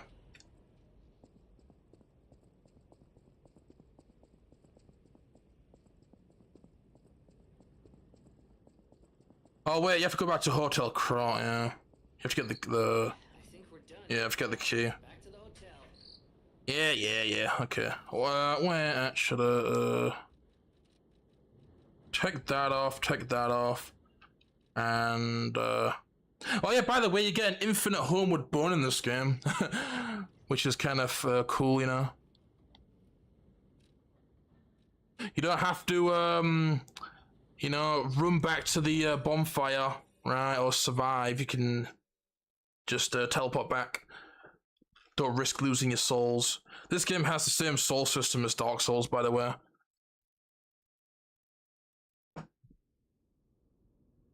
I think certain games need to step it up. Yeah, I think a lot of them need to, honestly. Are you talking about just like the lack of innovation and just creativity? Yeah, definitely. Like, gaming is way too safe nowadays. It's not even just like, you know, mainstream, you know? I could sit here and be like, oh yeah, AAA, mainstream, blah, blah, blah. But it goes for any type of game, you know? Even for like indie, which I tend to praise a fair bit. But, I can't upgrade this shit. Okay, so I just got the puppet string. But yeah, that applies to a lot of games, you know? Like, that's the case with Metroidvanias as well. Metroidvanias are so fucking... There's such a lack of creativity with Metroidvanias, right? And I say that because I've played a lot of them. You know, I'm quite familiar with the genre. I play it quite a lot. And yeah, it's definitely very applies to that quite a lot. Like seriously, Metroidvanias are just they need to step up their game, dude, because they are just like they're just too samey at this point. Really, the also the merchants sell useful items as well. You know, that's something else I like about this game. It's not like fucking Dark Souls 3 where they just sell they sell bloody fire bombs and fucking arrows and stuff, you know. I mean, they sell some good stuff, but you can buy like quartz and that and weapon materials, and which I like.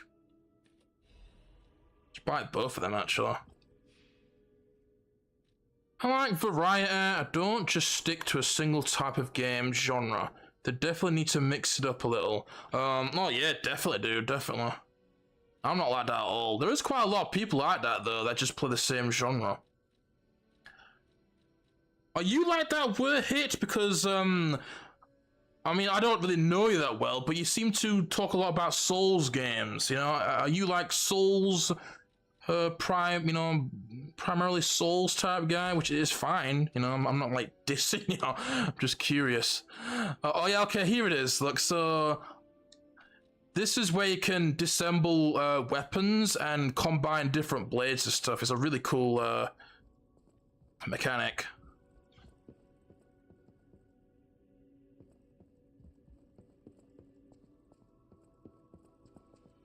RuneScapes, yeah, I don't know anything about RuneScapes, so I can't say. Without a map, wandering around with my thumb up my arse, no thank you, yeah. It's fine, like in this game has no map, for example, but the, it does a really good job with, you know, I mean, this game isn't really that open, it's quite linear, this game, right, so, you're really not gonna get lost in this game. But also just the environments are distinct, you know, even if it's just like everything's dark, right? Like just sort of the structure of it, you can sort of tell, right? It's quite it's easily readable a lot of the time. Okay, so here's your P organ. It's kind of like a skill tree, right? It's not really anything too in depth, but you get some useful upgrades. So you get like more healing, this, which is like a, you could do like a double dodge. More Fable slots, which are really important. You will definitely want to get your Fable slots up. Increased stagger window, see, so some good shit. I think I'll do the health and the stagger window. And then because to get this upgrade, you need to fill out these empty slots. So, 2 for this one, 2, 3, you know, so you need to fill it up, right? But before you get the main upgrade, you get these like small type upgrades, so it's like multiple upgrades in one. So you see, you have different tiers of stuff, so it's a simple but cool little upgrade system with a lot of use to it. Increase enemy stagger duration, increase attack of Fable arts, you see a lot of useful shit. Increase stagger of charge attacks, increase attack of fail attacks. So we'll go with that one. Got 4 of these. Enhance fail attack pulse cell charge. Low damage. Enhance guard recovery when attacking enemies. Yeah, let's go with that one. So extra healing right there, and I'll go with the stagger window. Very important. Because a really good way of getting damage in is to attack the boss before you do a fail attack, right? So you stun them, they fall down, you get like a heavy attack in, or multiple light attacks, right? And then do the fail attack. So that's why you want to get that. Also, just more time to do it.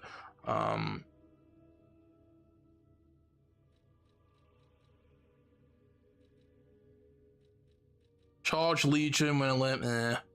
Always charge attack as assumption. Increase weapon durability. Charges Fable when a perfect. Yeah, I'll go with that. That's good.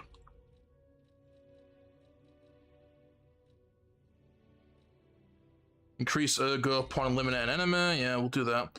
So now that we've done that, we've upgraded the next tier, you know? So. You can get from City Hall to the factory. Alright, before we go to the next area, let's go back to that NPC and do that quest. and get some humanity. All right, we want the humanity.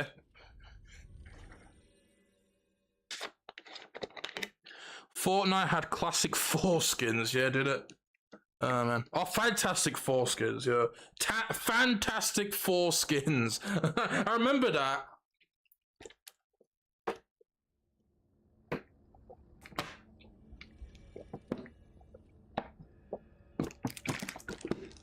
Oh man, take a big chug of that. Whew.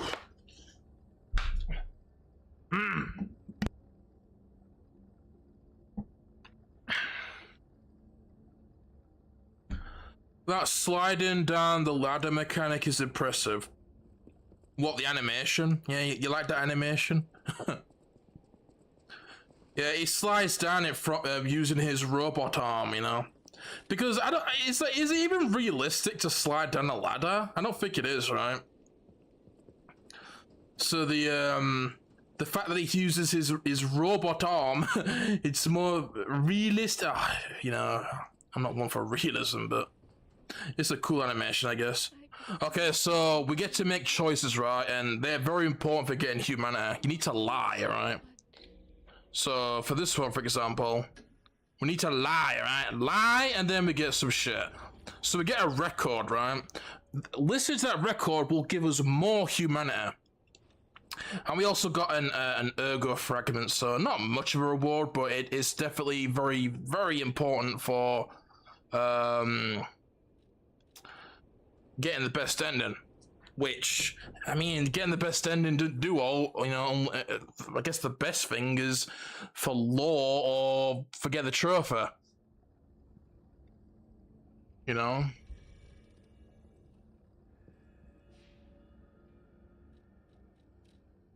Alright, so let's continue now. You know they had puppet enemies in Bloodborne. The doll in Hunter's Dream is a puppet. Bloodborne Flies has 2 puppet enemies. Cut from base game. Oh yeah, I guess it does. Yeah, the doll, of course. Is a doll a puppet? I suppose.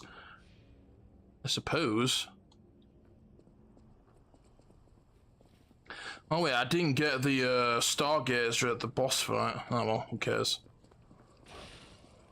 Look at that though, puppet dog. I've heard that they're making a sequel to this game, which is just cool. Do you know what though? For Lies of P2, what I want to see, and I guess what they should do, honestly. First of all, I want to see more enemy variety. Okay. I'm guessing the game's gonna have a bigger budget, and I guess that's why I'm more kind of forgiving to it, because I mean, this game, right? Like, this was the developer's first attempt at like a proper game. I believe the only games that the developer of this game did before this was mobile games, which is basically nothing because mobile games are a fucking waste of time. So that's, you know, the fact that this is their first game is, you know, that's quite impressive, right? And it's a solid fucking game, right? They did a pretty damn good job for it being their first game. I guess that's why I'm a bit more forgiving to some of the issues in this game. One being, I mean, it's not really an issue, you know, but it, like, the enemy variety it's all right and it's not bad, right? But it's definitely not as good as I would like it to be.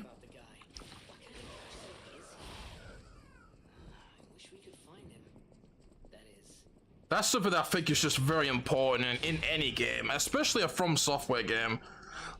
That's something that I really don't like about games like The Surge and, you know, fucking Stellar Blade is like Stellar Blade, for example. The enemy variety is so fucking bad in that game. Good lord, it's terrible. Terrible enemy variety. You know, I always bring up Stellar Blade, but that game is such a fucking piece of shit, man.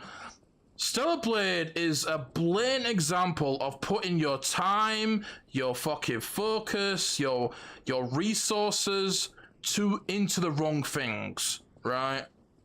That is such a great example of that. That is a great example. Also, the Star Wars Jedi Survivor, especially, and also the first one. right? Star Wars Jedi Fallen Order and Jedi Survivor especially, because the budget of that game was like 400 million or 300 million, I think it was. 300 million, right? You got this huge fucking budget and you don't do it with it. Oh wait, you do, but you don't do the important shit. That is a great example. And also Stellar Blade, okay, because that game had a pretty big budget too. I think it had like 50 million or something, right? It's such a fucking joke, man. You know, like, you can forgive it with games that don't have a big budget, like an indie game, for example. You know, are you gonna expect a fucking indie game to have, like, a crazy fucking, like, a lot of effort and stuff put into certain games that require a lot of, like, time and effort or, like, a budget? Obviously not, right? Like, you aren't gonna expect a 100-hour-long game from a 20-man indie team, you know? Obviously.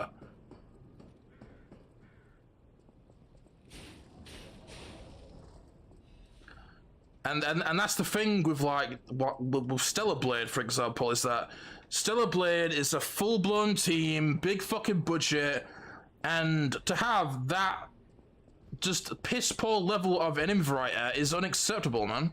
It's just pathetic. Dark Souls 1 had better fucking enemy variety, and that game came out 15 years ago. It's just not fucking good enough, dude. It's pathetic.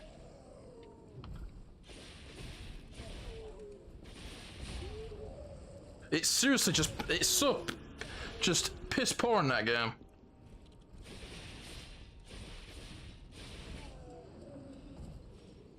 Like, to me, that's the standard, right? Like, From Software set a standard, especially for the big budget. You know, like I said, with this game, it was the first attempt by this developer. They probably didn't have the biggest budget, right? So, even though I can criticize it, I can understand it. They didn't have the biggest of budget, right?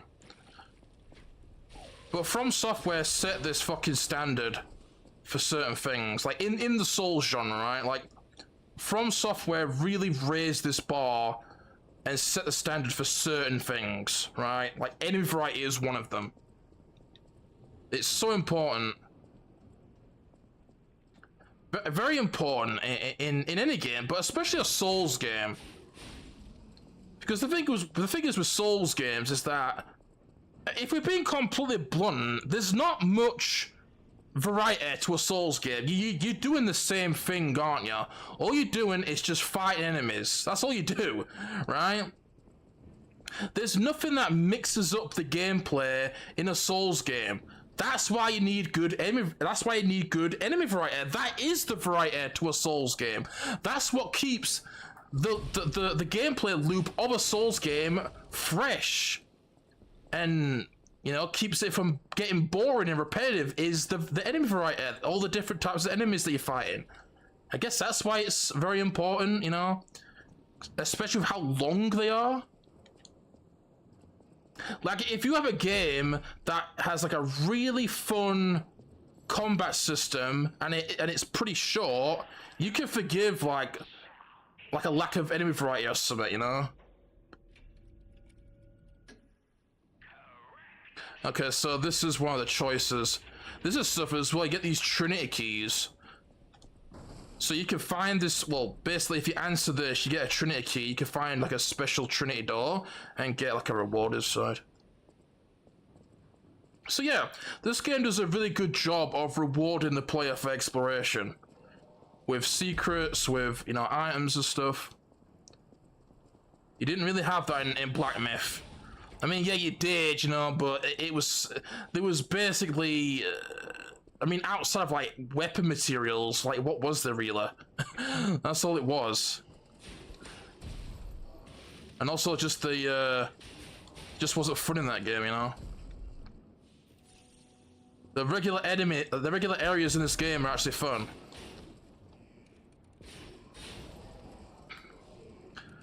Levels are fun to explore, you know, decent enemy variety, lots of goodies to find. You know, visually pleasing areas, you know. Like, look at this. It's like a factory, you know? It's got some cool, like, I mean, you're not gonna get much, you know, variety in terms of like, colors in this game. Like, it's a lot of dark, kind of gloomy grays and stuff in this game. Like, don't expect any colorful, vibrant areas in this game, right? But it was also the case in Bloodborne, you know. But they do a good job of like setting that tone and making these cool, like, environments, you know. Like, you got those cool things in the background with the smoke and stuff, you know. Whereas in fucking Black Myth Wukong, I mean, what is it? You're in a fucking... You spend half the time in a forest, right? The first area is a forest. How are you supposed to make a forest look interesting, right? So, forest, which is just a whole bunch of trees.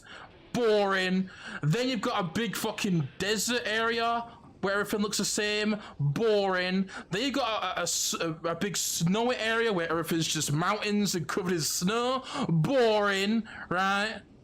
And then after that, another fucking forest, boring. And then you go into a cave. It's all just caves, boring. And then what after that? Oh, you actually get like a little bit of like a temple type thing. It's all right, you know. That wasn't too bad. And then what's after the temple? Is it the part with the weird like apocalyptic type shit? You know, it's all right, but it all looks the same. It's all just like rocks and shit, right? So, God, it was awful in that game. Seriously, awful. Awful, awful, awful. Oh, man. And that's something else I think is very important in Souls games, is having visually pleasing areas. That's something that Dark Souls has always done, you know? Even Bloodborne with the more kind of monotone kind of, you know, well, not monotone, but the more kind of basic color type palette and stuff, you know? They still did a good job of having these cool looking areas, right?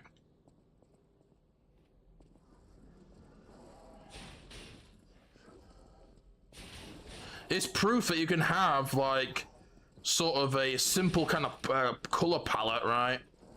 And still make something look interesting. Make it visually pleasing. It's not an excuse, you know? It's like, I mean, I think the choice of areas were definitely not a good idea in Black Myth, you know? Like, it's pretty hard to make a forest look interesting, but, you know... Like, it just like the snowy area couldn't look cool. There's been some cool looking snowy areas in games or whatever. A desert could be alright, you know. They just lack creativity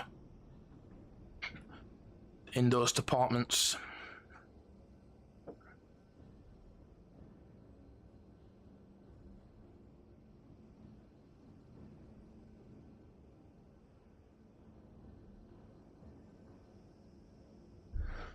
The reason gaming is safe is because the consumers don't like innovative stuff. They hate to learn new stuff. Oh yeah, that as well. Yeah, that's definitely true.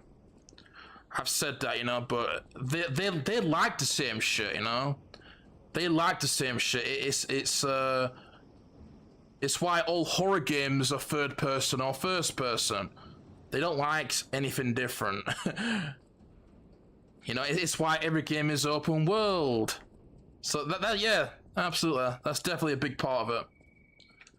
This place gives me the creeps. It's like something's gonna jump out any second. Because, you know, they used to do that back in fucking day. You know, there was a lot of different type of games coming out. They actually tried to do something new or whatever.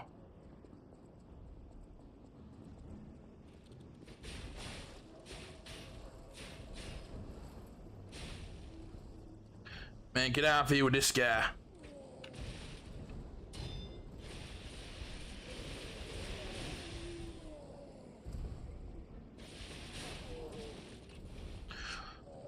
But yeah, you can get some seriously good weapons in this game, like big power weapons, and get some like insane damage and staggers off.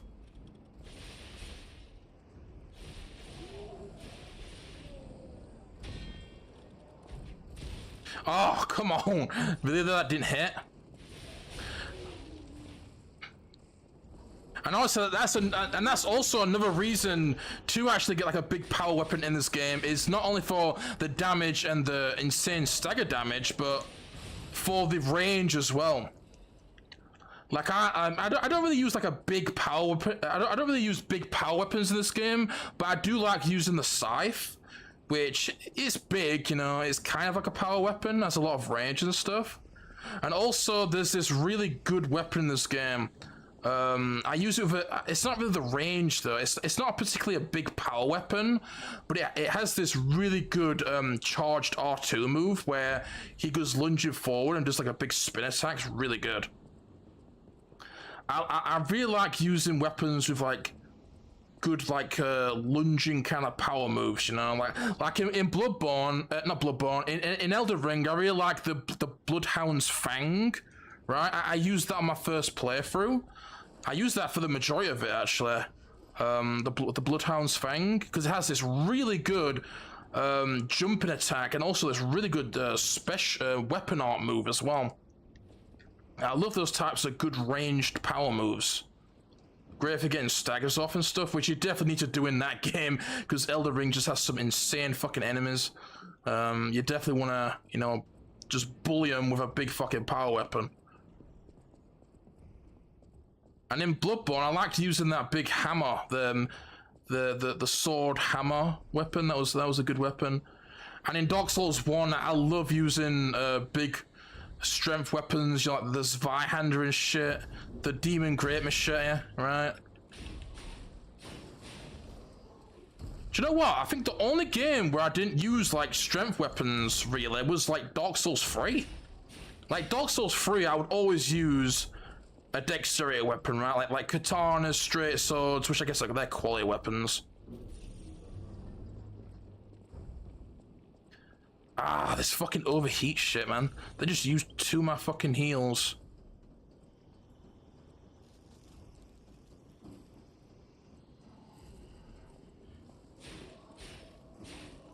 Okay, we're definitely gonna have to get a new weapon soon because the enemies are getting tankier. It's because we haven't upgraded. You definitely want to upgrade at this point. The first 2 bosses are fine, but for this third boss, you 100% want to get a new weapon. And I'm gonna get a weapon in this area. Actually, it's like it's kind of like a power weapon. It is a dexterity weapon, but it is a kind of like a big power weapon. It's a glaive, right? Like a halberd type of thing. Really good weapon. Has a really good power attack. But yeah, look how strong these enemies are. Hey, compared to Black Myth, right? This is considered strong. In Black Myth, this is every fucking enemy. That's something else I hate about that game as well, was how every enemy was just super tanky, dude. Like, I really noticed it when I came back to this game. Like, going from Black Myth to this, that, like, oh my god. The damage that you do to regular enemies is huge. Even like elite type enemies. Like, every fucking enemy in that game is basically an elite enemy. Good lord. That was just such a poor design choice, right? Elite enemies are supposed to be sprinkled throughout with the weaker type mobs. They missed the mark on that. They missed the mark on a lot of shit in that game. For real though. Like, I've heard they're making a second game, and if they don't improve those issues, then that is just unacceptable, man. Like, you can definitely see the lack of experience in those departments, right?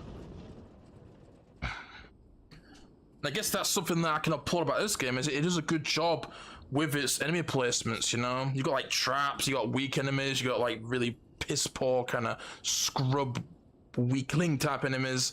You've got your stronger type enemies, you got your mini bosses, right? You got your main bosses, elite type, kind of bigger type mobs.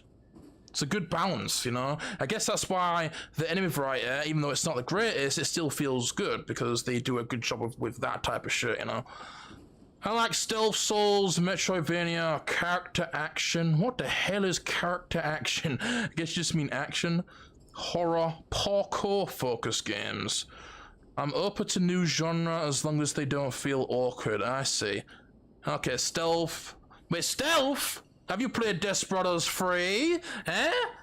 Quite possibly the greatest stealth game of all time. An immersive Sims, System Shock remake, System Shock 2. Oh, I see. I see. Yeah, I like all types of games, you know. I like Souls games, I like Metroidvanias, I like stealth, I like third person, I like first person shooters. I like horror, spell horror, like action horror. I like sandbox games, open world games. I like some turn-based games. I like real-time tactics games. I like hack and slash games. I like beat 'em up games. I like some driving games. Not really nowadays, but I like driving games. You know, some. I like action RPGs. There's more games that I do like than I don't like. I'm not a big fan of RPGs. I'm not into sports games. I'm not the biggest fan of racing games. Yeah, you know, about it, I guess. I'm pretty open-minded, you know. I don't like everything, but I do like a lot of stuff. Okay, so this guy, you want to get behind him, okay? No, I'm fucking trapped against the wall. Do you know what? I saw a streamer fighting this guy head on. Like, isn't it so obvious that you should fight this guy from behind? Like, why would you go toe-to-toe with this guy? You see, he's easily... You see, you can easily get behind him. Like, how does that not come to someone's mind, you know? Like, the developer of the game obviously wants you to circle around this guy. You see, he didn't have tracking on his moves. Like, some gamers are so fucking stupid, I swear to God. Like, do you need the game to spell it out to you? He's got double shields. Maybe you should attack him from behind.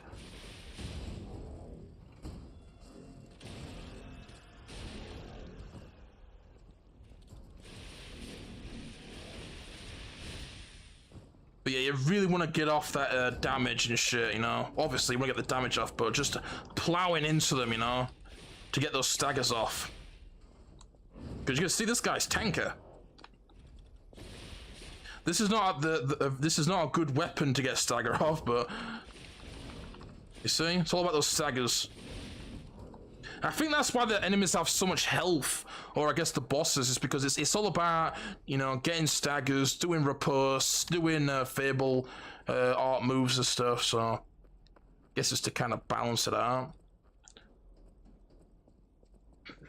He lied about the size of his pee.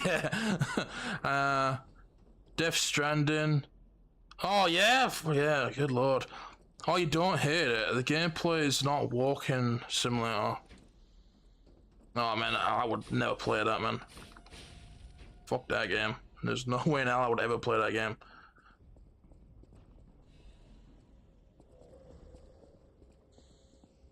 Boring, you're so boring, and you lame ass. Oh, your lame ass stream about to fall asleep, you're so boring, yeah.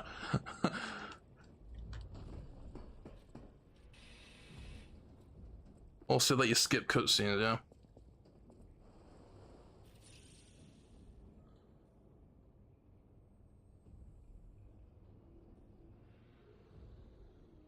Dark Souls 3 curved twin blades is W. Is that the dual wield katanas? This sellsword twin blades. I guess you're not talking about them. I'm thinking of those, the sellsword twin blades. But yeah, Dark Souls 3. Yeah, I used to use like katanas, the sellsword twin blades, straight swords, and I never used like big weapons in that game. I might have used it. I might have used some, but I can't really remember. Not really coming to mind, honestly. I think do you know what? I think I might have used that that gigantic ultra great sword. What was it called? The Fuma great sword or something? I think I used that.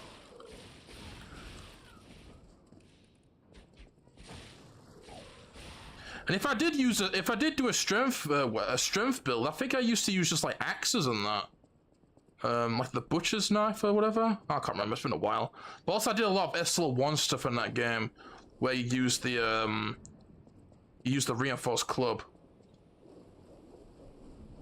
This stupid poison swamp. I hate poison swamps.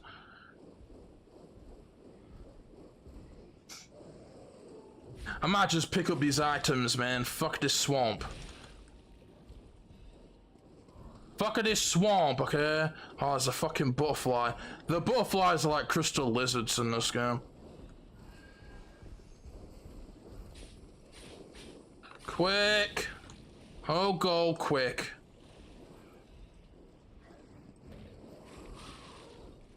Stop it. Leave me alone, okay? Also, you heal really quick in this game. Do you know what? That's something that I'm really having a hard time adjusting to in Elden Ring. The healing is so slow compared to this game. It's funny because Elden Ring's healing is actually quick, right? Like, you compare it to Dark Souls 1 and Dark Souls 2, it's quick. But compared to this game, I mean, look how quick the healing is. See? That is insanely quick healing for a Souls game. So that's why it feels slow. It's not slow, it just feels slow because of this game. Like, good lord, it feels like it takes a fucking hour compared to this game.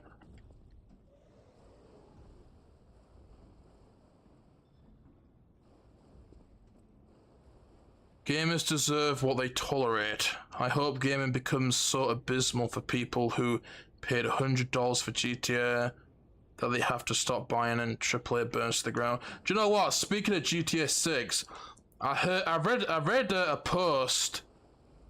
I don't know how true this is, you know, but it was posted by IGN, so I'm guessing it's got some legitimacy to it. But apparently 89% of GTA 6 pre-orders are for the Ultimate Edition. Fucking unreal, man. Like, you're absolutely right, man. Gamers deserve what they tolerate. They're fucking such... They are such corporate slaves, man. It's just insane, dude. Like, just the you know, the level of just anus spreading. Like, really though. Like, they don't even try and hide it as well, you know? They just blatantly just spread open their anus for corporate dick. And then...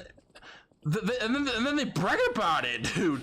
You know, they talk about it, it's like they're proud of it, you know? Like, that was the case with GTA 6 pre-orders. Like, you had people posting about them pre-ordering GTA 6 like they were proud of it. You should not be proud of it, dude. It's bad enough that you fucking did it, but you're gonna sit here and, like, brag about it? Like you're proud? What the fuck? They got no shame. They have no fucking shame. Really, though. It's fucking... Oh, God, it's embarrassing, dude. Like, you know, I understand, like, normies are a thing, but... Like, if they were, like, more shame... If they had more shame, then it would be more... It wouldn't be as just, like... It wouldn't be as pathetic, you know, like... I mean, yeah, you know, if they gave into corporate greed and, you know, did these types of things, but they had some shame about it, you know, like... I don't know, like if they could come out and be like, okay, I pre-ordered GTA 6 Ultimate Edition, but I can acknowledge that it was definitely you know, a questionable thing to do, then I would be more, you know, tolerable to it, right? I mean, I'm tolerable to it, you know, you can do whatever the fuck you want at the end of the day, but you know what I mean, right? Like, I think that's what makes normies so just obnoxious and just fucking AIDS to this community, is that they aren't just fucking corporate slaves who willingly open their cheeks to said corporates, but they feel no shame, right? I think that's something to do with this generation, right? This generation of just people Where's the lack of shame? Like, I don't know about fucking you guys, but, you know, like, to me, right, there was, you'd feel ashamed about stuff, right? It doesn't just, like, apply to video games, it applies to all types of shit, but there was types of stuff that you would feel ashamed, right? But, like, nowadays, there's such a lack of, like, shame. People feel no shame, no matter what it is. I mean, well, it's not a surprise, you know? You've got fucking people, you know, wearing fucking dresses and shit and furry costumes. Of course there's no fucking shame, dude.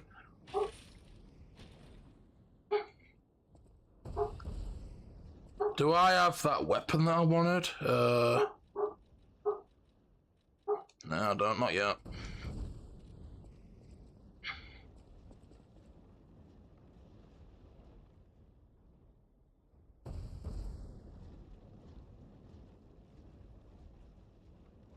Unlocking early access to a trailer behind Netflix. Imagine paying a subscription for watching an advertisement, yeah. Yeah, I mean, it's not too bad, you know, because it comes out 6 hours later for free, you know. I mean, obviously, just the concept is scummy, right? Like, I'm not defending it by any means. Like, if it was literally locked behind a paywall and didn't release for free 6 hours later, then that would just be, you know, unreal. Like, you know, it's still scummy though, obviously, but for that, it's mainly the people who buy that. They cannot be saved. They really can't.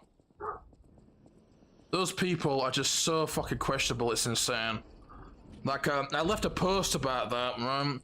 There was a guy that he didn't just subscribe to Netflix to watch something that he can get for free 6 hours later, right? That's already bad enough, you know, buying a subscription service. But dude, he bought the premium, the premium subscription. Do you know how much the premium subscription is for Netflix? It's $30. There are people paying $30 to watch like I said, an advertisement that they can get for free 6 hours later. Who the fuck are these people? Who are they? And why the fuck? What the hell goes through their minds? Like, this is what I mean, dude. Like, these are not people. They aren't. They're like this fucking guy. They're like this fucking guy, okay? He's a mindless corporate puppet. That's what they are. Mindless corporate puppets. They're robots. They have no thinking power, right? They don't have a brain with like the ability to like think and function like a regular human being. They are mindless puppets. You see? There's no emotion. There's no soul there. There's no heart. There's no flesh. There's no brain. He's a hollow puppet, right? That's what they are. It's fucking mind-boggling that people like that exist. Really though. They are like literal fucking drones. It's hard to even believe they are human beings. Seriously, in this world overtaken by AI, I don't think these are people. I think these are fucking robots that have been cooked up in a factory, and they are being, you know, disguised as human beings, right? They aren't human beings. They're fucking AI, dude. They're robots that are made just to consume their products. All right, it's a conspiracy theory. It's a conspiracy. I got my tinfoil hat on, all right? But I'm telling you, man. There are these big fucking corporations, billionaire corporations, that are cooking up these drones, and they're being disguised as human beings, right? They have to go to work and pay taxes and all that shit, right? And they are consuming all of their fucking products. Oh my god, that is mind blowing to me though. Seriously, like I know that you shouldn't be surprised by these people, but they you know, they never fail to surprise me. They always manage to find a way to one up themselves for real. It's just insane. Okay, I like wearing this costume because it's on the cover art. The blue cover art costume. But yeah, those people are fucking just insane. It's fucking insane, dude. Like, who are these people? It's crazy.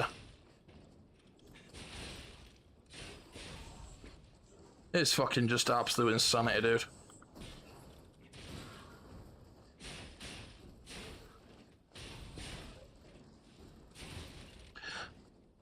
Like, I understand that people are excited for GTA 6, okay? I get it, alright? I get the hype, I get the excitement, right? But, dude, that is not an excuse for spreading your anus to corporate greed.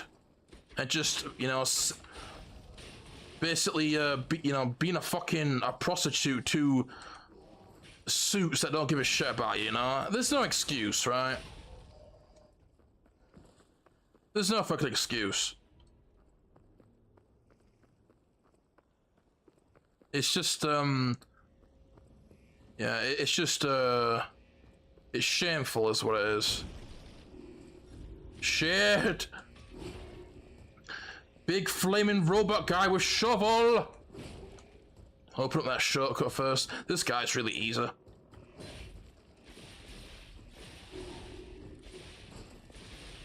Quick, here's a flame move. Go on, do the running move.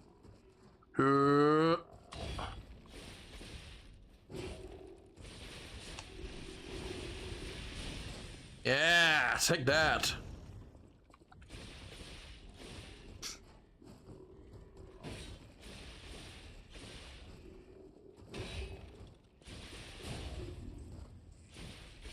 Come on, do it.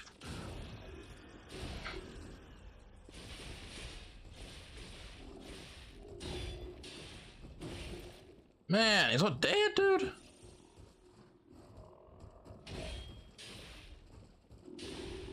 Look out of here, punk.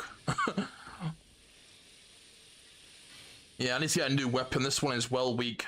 I don't want to upgrade it though, this thing. Oh no! Quick! Go back to the Stargazer before I die from the fucking fire. Then they complain about their pre-orders later on, that it's not good enough and lack of content, like you choose to make that decision, dumbass, yeah. Dude, you know, it's pre-ordering it is bad enough, right? Like, pre-ordering a game that's not even fucking out for another year, you've seen no gameplay of, blah, blah, blah, that's bad enough. Like, I don't get the concept of paying for something that you're not gonna have access to for another year. Like, picture this, right? We only do this with games. Like, pre-ordering games, right? Like, that's the only thing that we do this with anything, you know, that's paid for. Like, think about it. Picture this. How fucking stupid would it be if, alright, so we need food to survive, right? We need food. It's a basic human need, right?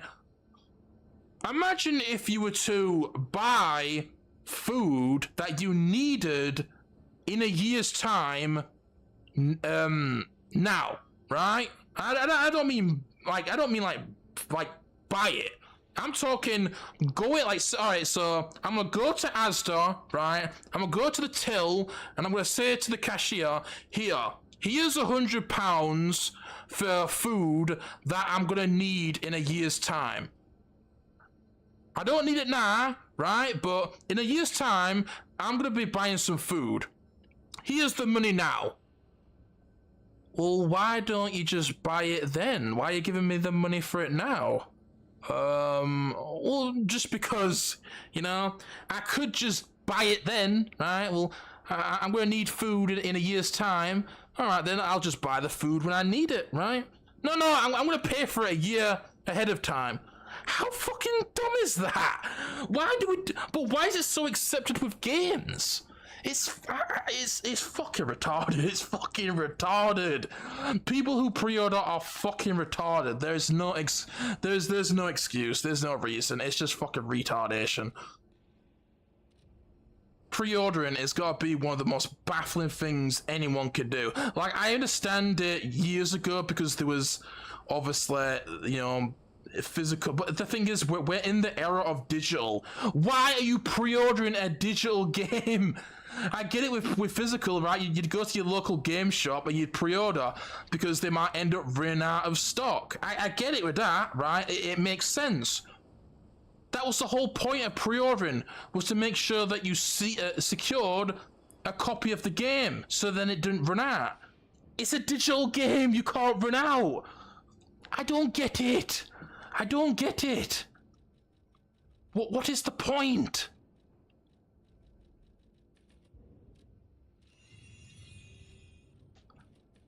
Seriously though, it's mind-boggling. It's mind-boggling. It really is.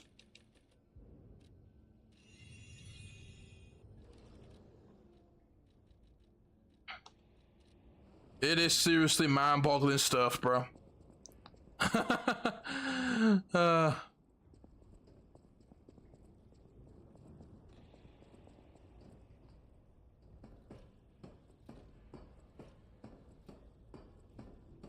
They get angry when you call them a subhuman, yeah. Well, I wonder why we call them that. You don't act like a fucking human being. A human being would have some self-respect. They'd have some fucking dignity. You don't have any of that, dude. You're a prostitute to a fucking corporation that don't give a fuck about you. If you don't have any respect for yourself, then why should we have any respect for you? Hello there, King of Fun. Good to see you there, dude. How you doing there, brother? Fuck that guy. Fuck that guy right there. Okay, fuck him. Fuck him. Okay, I didn't get that bloody, because the thing is, there's a big robot down there. Look at him. But there's he's in poison water, so you don't want to fight him in that. So you want to get rid of it first, which you do right here. The first time I played this game, I actually fought him in that water. He's not hard, but the thing is, you can't move very quick in that water, and obviously you get poisoned. So. Smash the fox lady. You see how big she is, though? So, alright, so you got brother and sister, right? Look how tall she is. Even, like, compared to me. She's kind of, like, knelt over a little bit as well. Look how tall she is.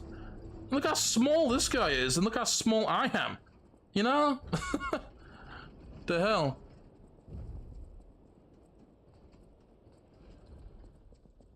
Yeah, that's a bit of an NPC quest. It's not really much of a quest.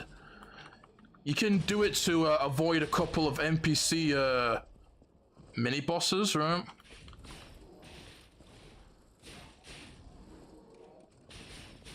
But yeah, we're hit, man. Hey, trust me, I don't feel any sympathy for them either. Like, I mean, it's one thing like being a corporate slave like that, but the thing is, they ruin it for the rest of us, right?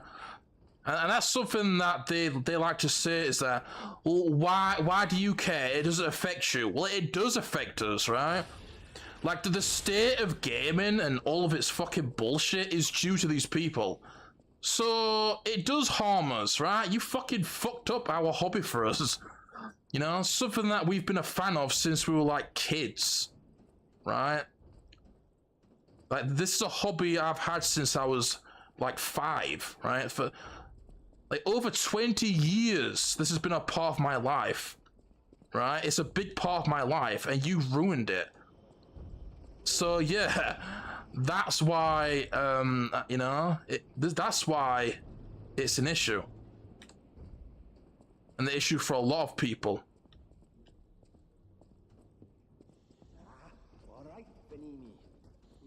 That's like if that's like if you came to my birthday party, there was a big old delicious cake on the table, and, you know, not only did you come to the party and just ruin the vibe, you know, party pooper, I'm the party pooper, right? Not only did you come to the party and just spoil it for everyone, you know, but then you also took a shit in the cake and ruined my cake. Am I gonna be cool about that? You ruined my cake, dude. It's worse though. That's just a party. This is a 20+ year long hobby of mine that you ruined. Yeah, so I'm definitely gonna hold a grudge against that, man. That's why it's a problem for me. Because it actually does bother, it actually does affect us. Fuck them. Yes, they're casual scum. That's why I call them casual scum. Because they're fucking casual scum, dude. Okay, here we go. So we got big robot with 2 wrecking balls for hands. This guy's easy. He's easy, okay. Puppet of the future.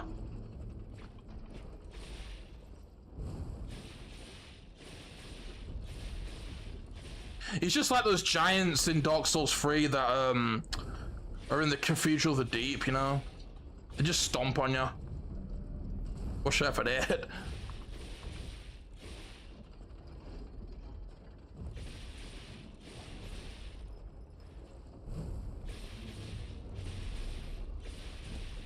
Come on, you can't. Oh, I actually hit him now. Round the kneecap, man. Round the knee, bro. Look how much damage this guy takes. Just stand in the middle for that, okay? They want you to dodge away and get caught by it, but don't. Just stand in the middle. It's a trick, alright? Oh, bitch. Okay, let's not die, though.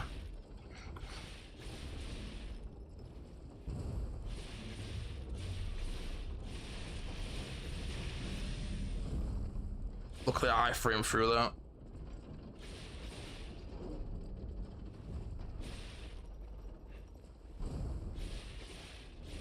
So yeah, he's just tanky, you know? He's not hard. Around the kneecap again. And there we go. Super easy. Now this is what I want, alright? This is exactly what I want.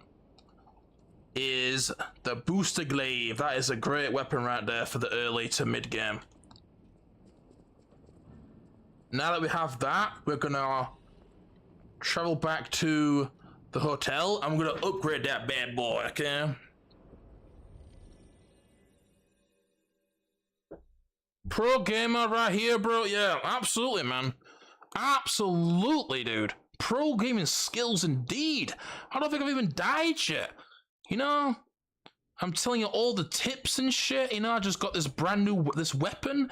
If you guys are doing a technique playthrough, make sure you get this weapon right here, okay? The booster glaive. This shit is well good. This will carry you to the mid game, man. You're going. I heard he. I know my way. Now we're gonna upgrade that shit because this next boss is gonna be really tanky otherwise. We got more than enough hidden moonstones to get it to +3. That's as strong as you can get it at this point.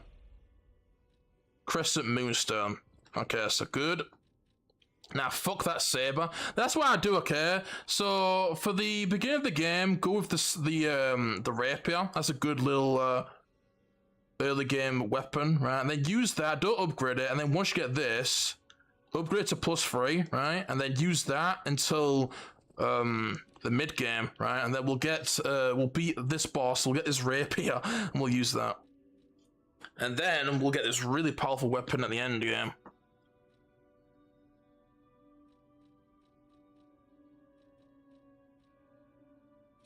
Make sure your weight is not too heavy, you know? That's why you want to increase your capacity, because it actually is very beneficial, right? You can equip the armor parts or whatever.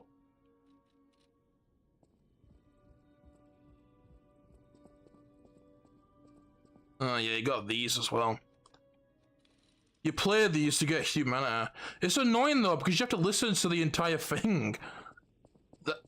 So whenever you go to the hotel, you should play them, and then by the time you're done, this should hopefully be over with. I always watch his content, you guys. Just stick around. Yes, truly legendary content, okay? I'm gonna look around here. This guy's a pro, yeah. Just such a pro, you know. He's just mind-blowing, you know? He didn't have time to type. He's just so mind-blowing. God, regain. Increase pulse cells. Ooh, amulet slots. I mean, we don't really have anything to do this with, but, I guess we'll just do it anyway for when we do get some. Increases destruction damage to enemies with perfect guard. Increase stagger attack. Nah, not that. Weapon. Increase weapon is maximum durability. I'm go with this instead.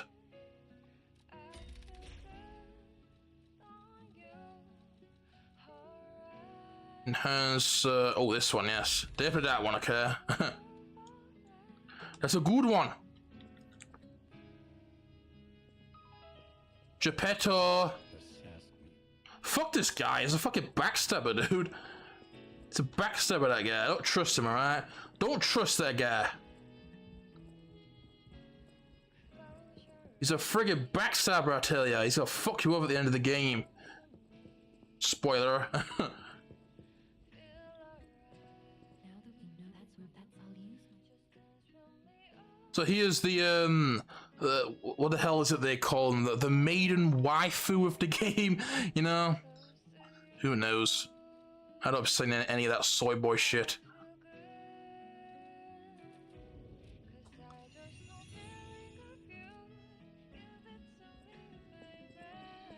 Can I upgrade this shit? I don't think I can.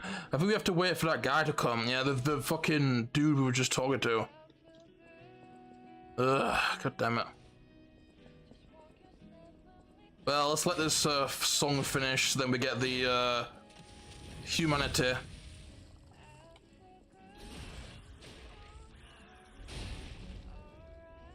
Place Stalker, food and water there. I like me some 6 foot tall foxy ladies, not gonna lie, hell yeah. Oh, man. Hey, she's got a mask on though, she might be a butterface, dude. The butterface.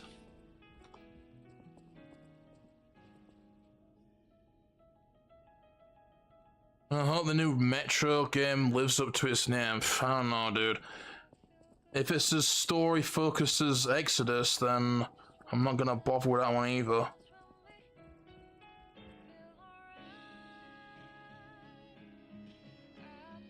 They fired the gays from Xbox. Yeah, they should do that at Sony too.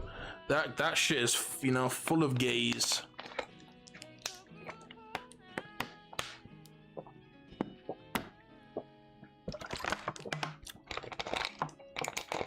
By the way, I think Pilot's not here because he's hungover. Hey, Retro, man, not only were you getting drunk, but also Pilot would get drunk yesterday. Everybody's a fucking drunk, dude.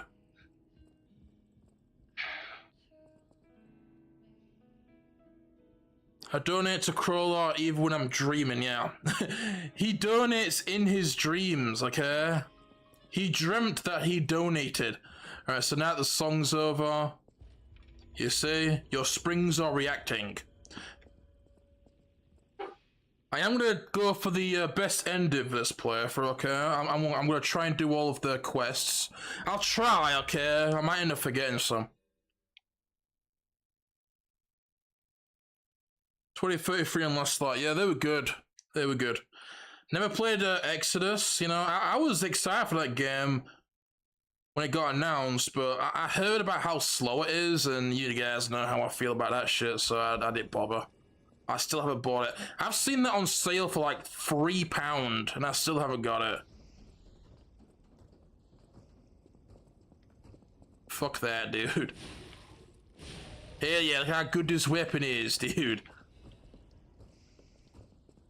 Oh, come on, Nightcrawler, you're such a scrub. You should do it naked with no weapon, just with the fist, you know? Sword level 1. Oh, God, those people, though. Do you know, that's something... The From Software community has such a bad reputation because of those people, right? Like the From Software community is such a bunch of fucking stick bundles, dude. They think they're so cool because, oh man, I beat Elden Ring at Soul Level 1 with a, you know, an unupgraded broken straight sword and no armor, and you know, man, no one fucking cares, dude. Like, you know, it's cool and all, you know. I do like. It's cool that there are those type of competitive people, but don't judge people and act all superior, and fucking judge how people want to play the game. Especially when they're just like playing normally. Like I understand, you know, like if people are using like these overpowered cheese fucking builds and shit, you know. Like I make fun of those type of. I would make fun of those type of people too, but.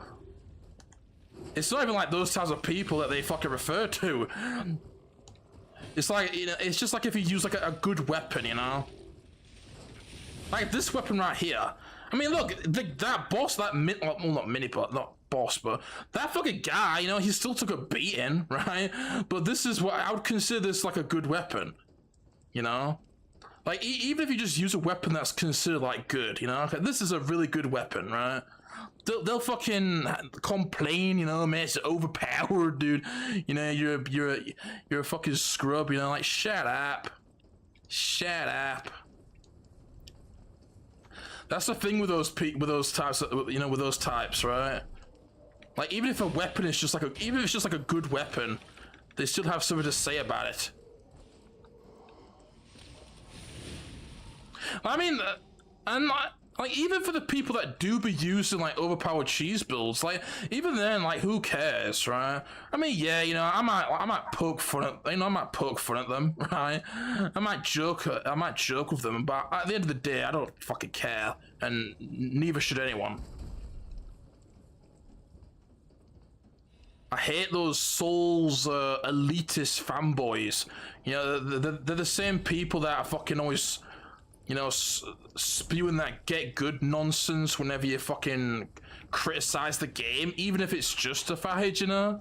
Like I get that there's the crowd that complain that stuff is too hard, you know? We've all made fun of the fucking normies that complain that games are too hard, right? Like, hence why games are so fucking easy. You know, I make fun of those people too. But like once again, they just go overboard with it, you know?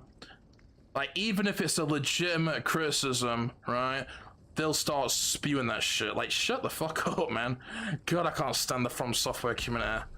Fucking right, fucking, I almost said the word then. Right, stick bundles, dude. Seriously. No pussy getting fucking sweaty ass toxic losers. That's what they are. Thinking they're all cool because they're super good. Man, ain't no one care. You think you're gonna pick up any bitches with that? Eh?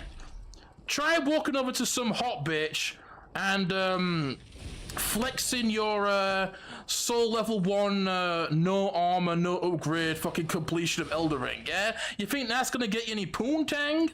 You're gonna get fucking laughed at. Fucking hell. And you know, I don't get me wrong, like, I do like that type of shit. I've done that myself, you know?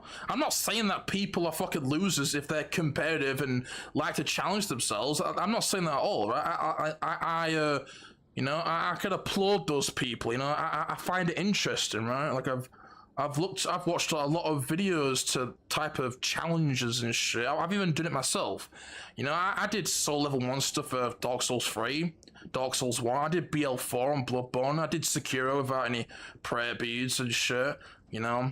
I've done other types of challenge stuff. But it's the way you act about it, right? It's your attitude.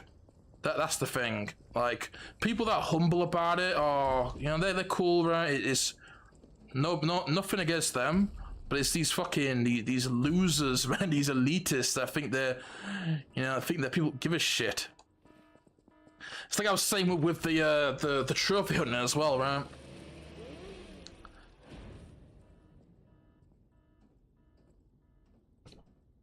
Like, do it because you enjoy it. Don't do it because you want to fucking act superior to people and be a fucking cunt to people because they don't want to do some fucking challenge run. You know, they just want to play the game normally.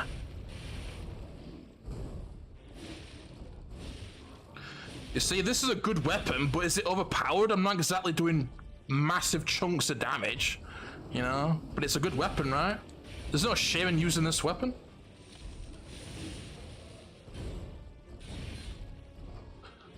It's not an OP cheese weapon, so to speak.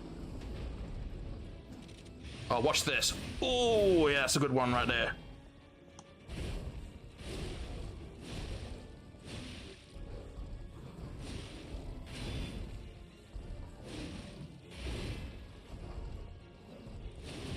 Oh, that kick! That kick! You see, circling. Good strategy there for that move. For this one, run behind him, let him do that. See, before you do it, get a power attack in and then go for it, get some extra damage. Oh, that's a good first phase right there. Look at that, man. That was a beautiful first phase. Usually he goes into his second phase at like halfway, but look at his health, dude. Back away from that move. Oh yeah, his gun, just strafe. He's gonna get kind of defensive, so just strafe about. Yeah, circle for that move. Remember, you can't iframe those moves.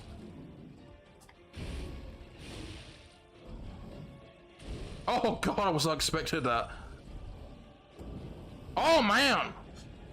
Really though, the fire. Quick, heal!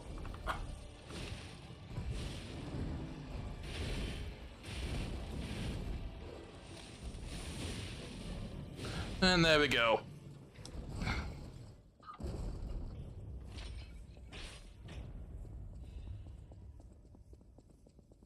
Flame Grindstone, that's a great grindstone right there. Really good for carcasses. And also he has a really good amulet that you can make with his boss soul. We gotta ask what happened sometime. Isaac, hello there! Hello! Did you see me just fuck up that boss? Because I'm just so good at this game. I'm just such a pro, man. Pro gamer, bro. Pro gamer spelled with a Y, okay? Because I'm just that good. Hello there, Isaac, though. Good to see you there, brother.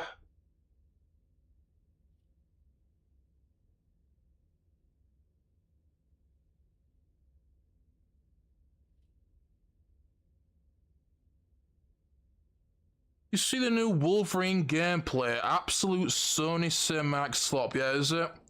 Yeah, I figured, you know.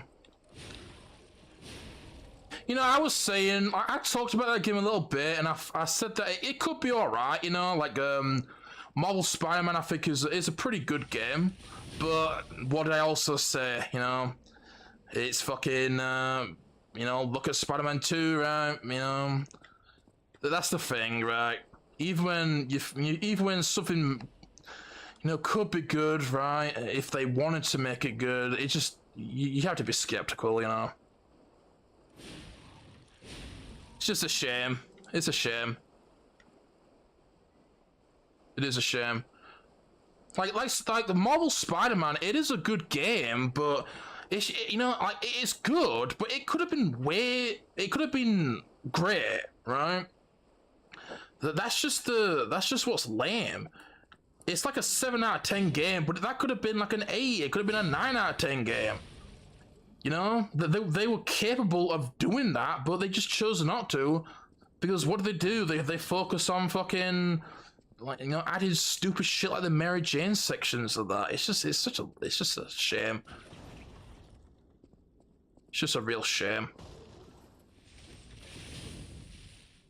Oh, that's something that's annoying about this game. You can hit the wall. It's kind of like Dark Souls 1, you know?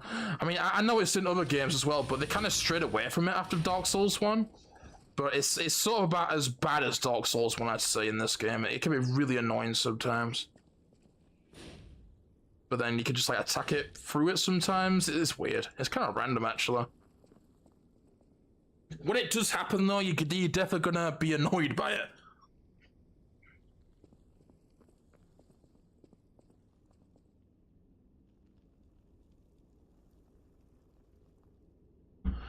New Wolverine trailer is full of soy, yeah, is it? Yeah, I figured, you know. After Spider-Man 2, not surprised at all. I mean, look at all the fucking gay shit in that game. That game is a disgrace. Not only the cinematic shit, but all of the fruity fucking left-wing woke shit in there. It's a disgrace. I'll never play that game. Never in my life will I play that game. That game is filled with two of the worst things about modern gaming. There's no reason why you should play it. No! Damn you, fire guy!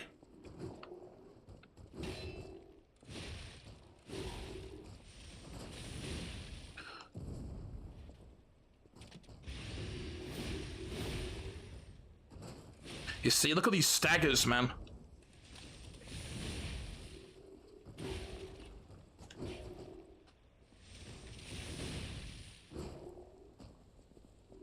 Stamina. Vertical, unblockable move.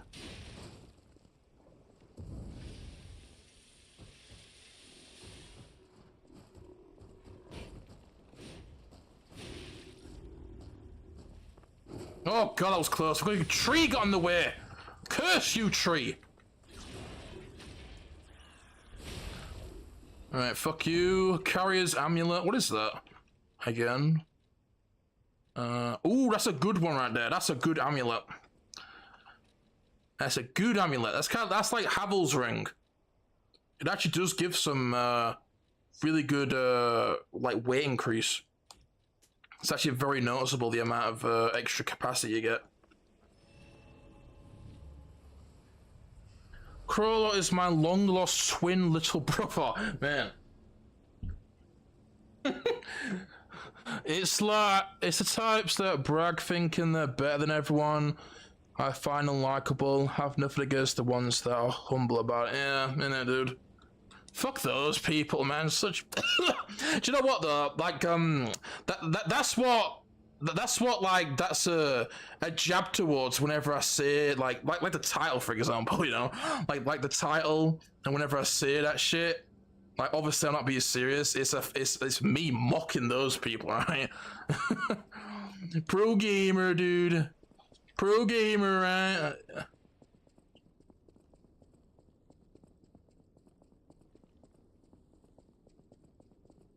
Alright, let's go back here anyway and clean up this area because we had like new pulsators.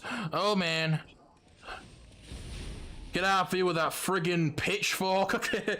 Stop it with the pitchfork. Okay, that's a good item right there. That's like an upgrade material for special weapons. I got my pitchfork, man.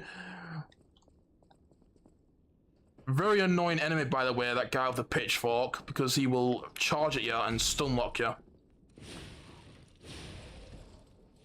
Fuck you, pitchfork puppet, okay? Me not like you.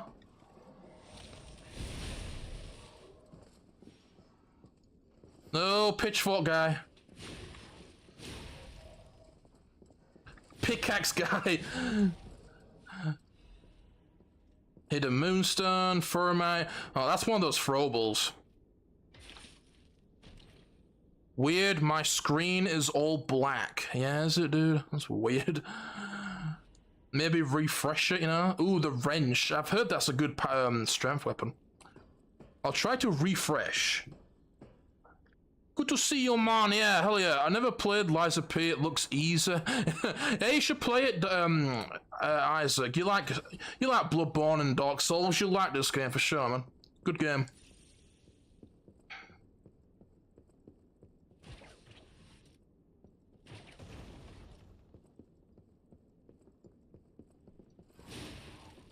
And of course, you can get some pro gamer tips by your old pal Crawley, okay? I can give you the best tips for this game. Oh, man.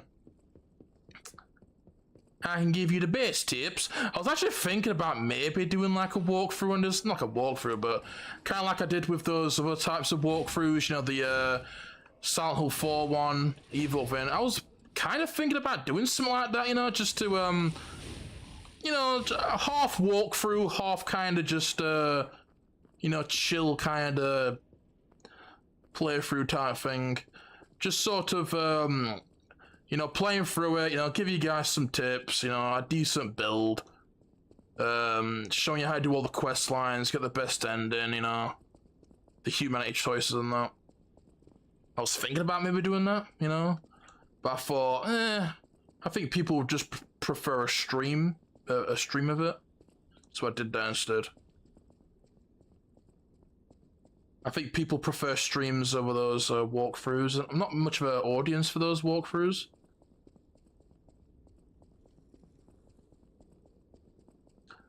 Alright, now that we're done there, let's continue forward. We're actually going to get introduced to a new enemy category.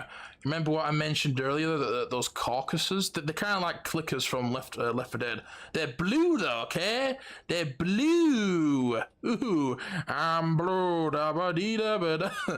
Okay, let's not go there. There was enough singing in Black Myth Crawler. Please just stop it for once. Stop it, okay? Stop the singing. Stop it! There's a guy here. He's headless, dude. This guy, hey, look at him though. Headless guy with the pitchfork. That guy ain't got nothing on my boy Headless from Black Myth Wukong, okay, with those jamming tunes. You see, that's the only thing that's missing from this game. There should have been some sort of friendly headless puppet that be playing some cracking tunes on some weird Chinese banjo fucking instrument. Alright? That's all this game needed. It just needed that, alright? Man! You see, that's the move right there. Another reason why this weapon's good, you know, good for ganks. No! Go, get away from me with that. And him up there, he needs to leave. But yeah, you see, you got your typical Souls type traps. And, you know, ganks, like multiple enemies, actually works well in this game. Unlike Black Myth, right, where it's just fucking retarded. Because you aren't fighting, like, groups of fucking tanky enemies. They're just, like, weak enemies that if you play smart, you can take care of them, you know? That game, dude, you know, I hate to keep on bringing it up, but Black Myth was just so flawed in a lot of ways. It really only had... The only pro of that game really was the boss fight. It's like, that's the only good thing about that game. Everything else just doesn't do it at all. It just doesn't cut it, you know? Piss poor, the non-existent weapon variety. You have one weapon, right? Oh, okay, I'm not gonna get into it again. Really? Come on, it's not even a wall! Look at this! I hit this! Look at this! Are you for real? Yeah, you see, I wasn't joking. Alright, let's fall down here. Some items down here. Mary Jo is awesome. She needs no Spider-Man to make downtrade hunters. She's better. Oh yeah, that dude. Fucking hell. Fuck that.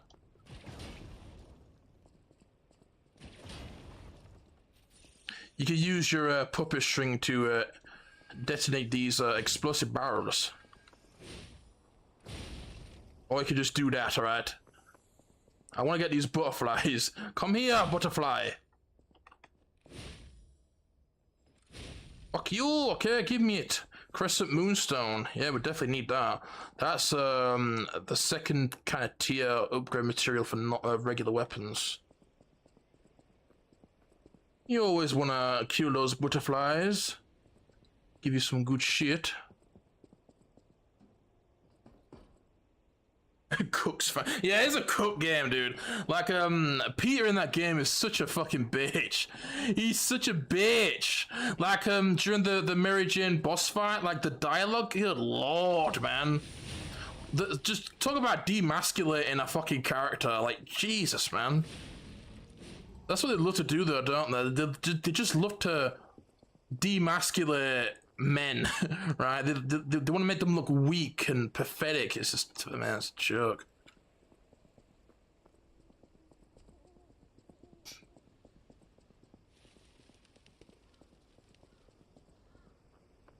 Okay, so there's a bit of a trap here. This gate's gonna lock you in.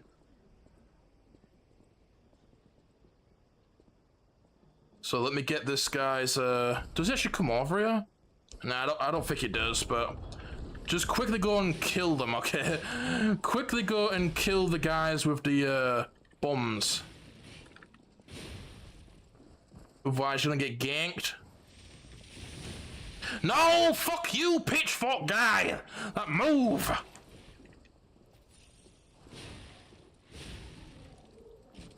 Here, take this, you peasant. You see, man, do not underestimate those pitchfork guys. They are very annoying. That fucking move they do, it's like one of the worst moves in the game. It's well irritating. I hate being stun locked. And the tracking on it, you know. I'll probably give up in the tutorial boss. Hey, you've beat Elden Ring. You beat Elden Ring, you beat Dark Souls 3. If you could beat those games, you could beat this game. This game's not too bad. I think besides like a couple of bosses, this game ain't not that bad at all. It's just standard, you know. It's about as, I'd say it's about as hard as Dark Souls 3, this game. Maybe a little bit harder.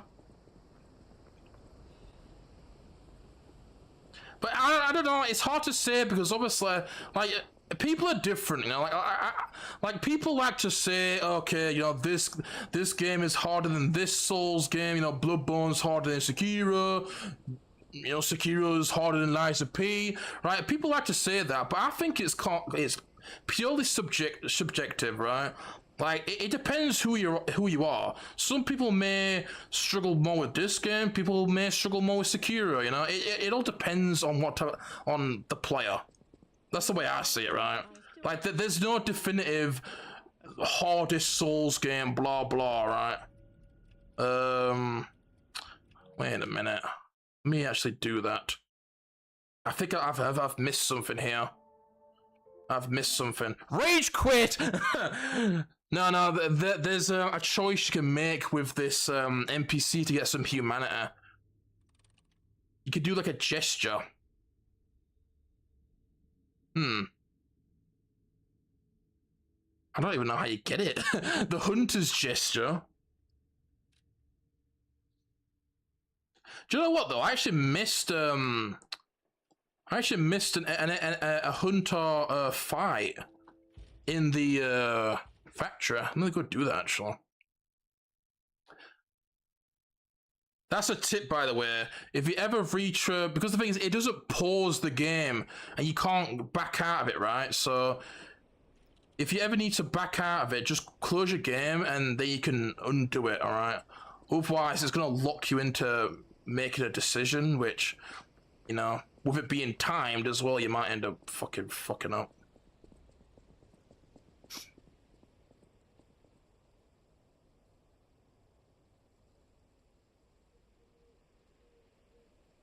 In a bit, Frost. Have a good day, dude. Have you seen the Slain 2 gameplay? It looks awesome. I've not... Has there been some new gameplay, yeah? I've seen the trailer, and it does look awesome, man. That game looks wicked. It looks about as good as Valfaris. It definitely looks better than the first game. Come on, what the hell is that? But yeah, I'm definitely looking forward to that game, bro. Do you know what? There's so many cool-looking games coming out this year, but... they're all in the, you know, in the late in the year, right? This has been such a slow year for games, right? Like, besides Ground Zero and Mouse, there's not been any other games this year that I'm interested in. They're all coming out in, you know, late in the fucking year. Which is really annoying. Really, really a slow year, you know? I mean, fucking hell. There's, you know, there's Phantom Blade Zero, there's well, I'm not particularly interested in it, but there's GTA 6. You've got that, what the hell's that horror game, dude? What the hell's that horror game with the chick? I can't even remember what the hell it's called now. You know, you got that game. Where is this fucking guy again? You've got that Castlevania game, Slain 2. I think that's coming out this year. You've got Spine, right? There's a lot of games.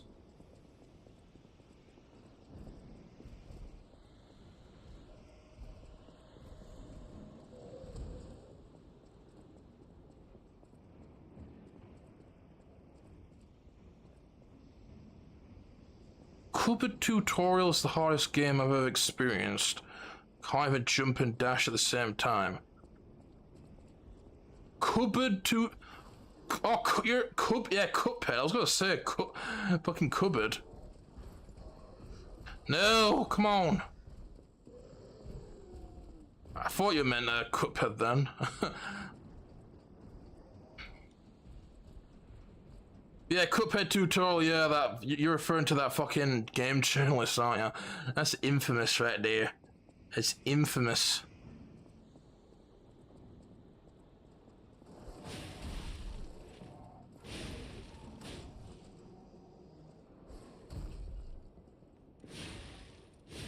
Alright, so I'm gonna go find this NPC because I think killing him might give you that gesture.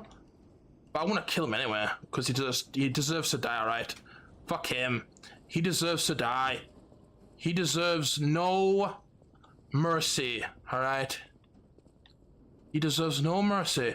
No mercy, okay? I always fucking miss him for some reason. He's in like a little room somewhere. I don't even, he might never still be there. I guess we'll see. It was just embarrassing, yeah. Felt like a fucking skit or something. You should see that same guy playing Doom. Wait, he did more reviews or whatever the fuck that was? More? Man, I thought he would have fucking disappeared from the face of the planet after that shameful shit. Good lord.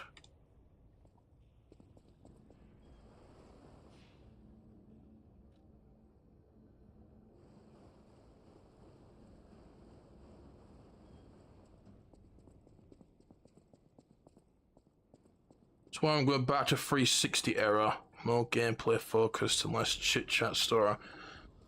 Yeah, it's definitely there's definitely a better balance, you know, because there's definitely more like stories type shit in those games, but more kind of cutscenes, you know, talking. But there's a good balance, you know, for the most part. Like you know, like in Gears of War, how you have those walkie sections where you talk to Anya on the earpiece. Well, you can just skip them, right? Just skip them. You can literally just tell her to shut up. Like literally, if you skip them, Marcus will tell her to shut up, and you can just continue playing. That's how you do it, okay? That's how you fucking do it.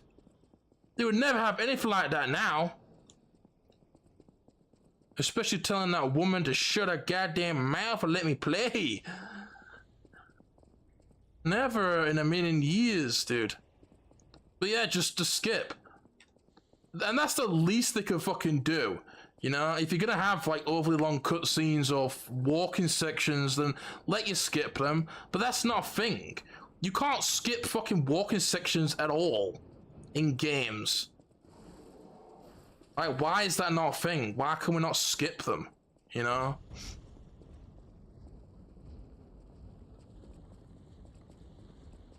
It's bad enough that they're in the fucking game, but you don't even have an option to skip them.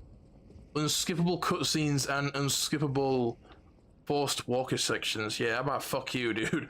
How about fuck you? How about fuck you? Fuck your mother, okay? Fuck your mother. Fuck your mother. Damn it, where is this fucking guy? He's round here somewhere, I'm pretty sure he is. I think he might be where all these puppets are hanging up.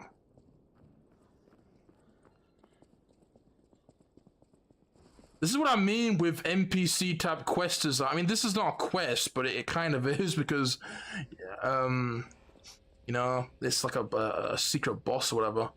You're not missing shit because this guy's tucked away in a fucking corner. Ah, these stupid fucking torsos. They are surprisingly strong, these guys. Okay, they have a lot of poise.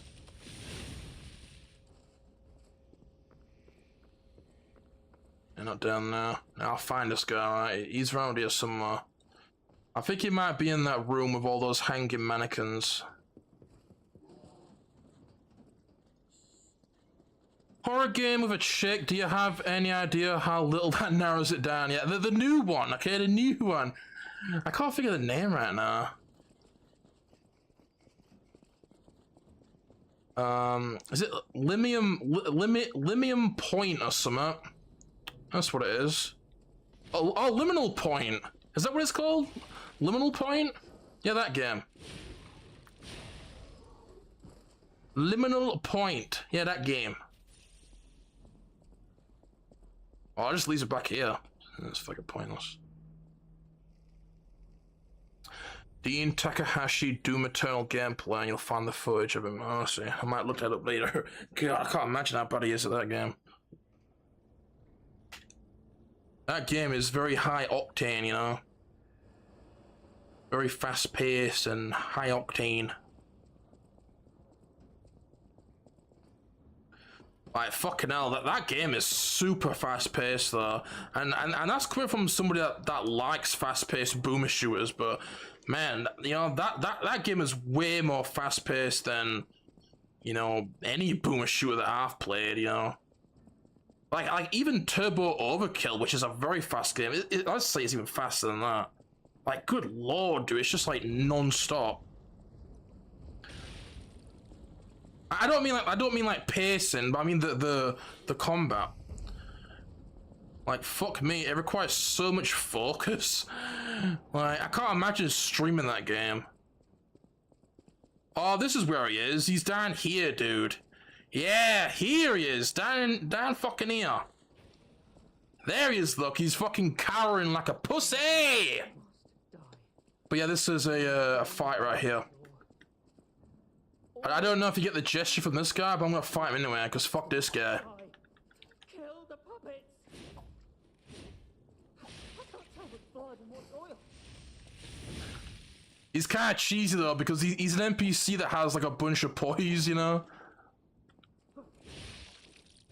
Like, you can stagger him, probably, I'm guessing, especially with this weapon, but... Yeah, you see, I'm staggered the fuck out of him with this weapon. Usually NPCs, it's all about doing big power moves and backstabs, okay? That's how you want to fight NPCs in this game. Because the thing is, they are super cheesy. They will read your inputs like crazy. They will iframe dodge your moves, they'll read your fucking inputs, they are really annoying. So go for backstabs and go for power attacks. Yeah, you see, I framed my fucking move. Get out of here.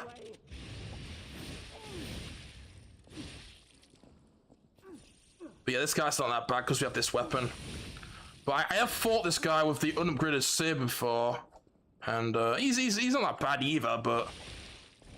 just has a lot of poise, you know. Yeah, take this! You see, this weapon's super good.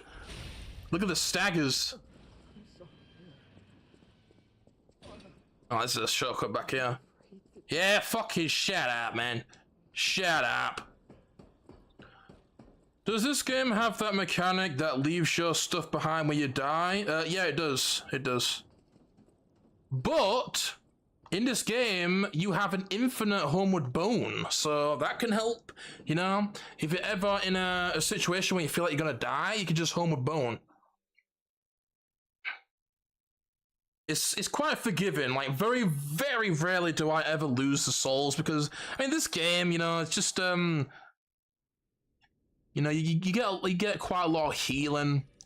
There's a lot of shortcuts and stuff, you know, it's not really that cheesy in terms of its traps and stuff, so... you know, very rarely you'll lose your souls, really, in this game. Or your ergo, as it's called. As it's called, oh. Alright, we're gonna talk to this guy. This guy can give you, yeah, there we go, grinder modification tool. Very important right there. So this is cool right here. So your grindstone is what you use to repair your weapons, right? But these, right, your special grindstones are replenishable buffs, right? So you can use one every time and then you can replenish it at a Stargazer. So it's like a an infinite elemental buff type thing, you know, like a gold pine resin or a charcoal pine resin. It's one of them, but infinite.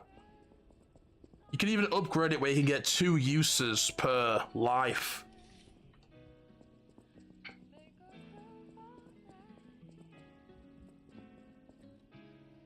Turn this music off.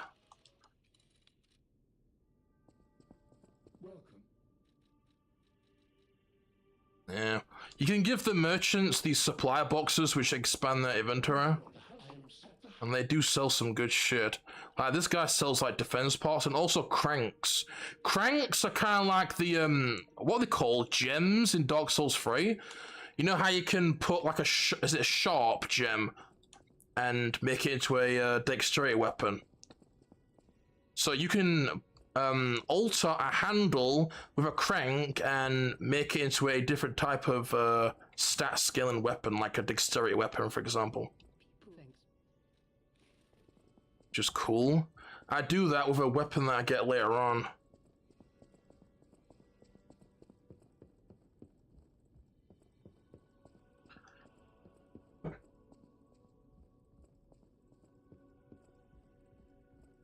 Shows how many you've dropped, yeah, that as well.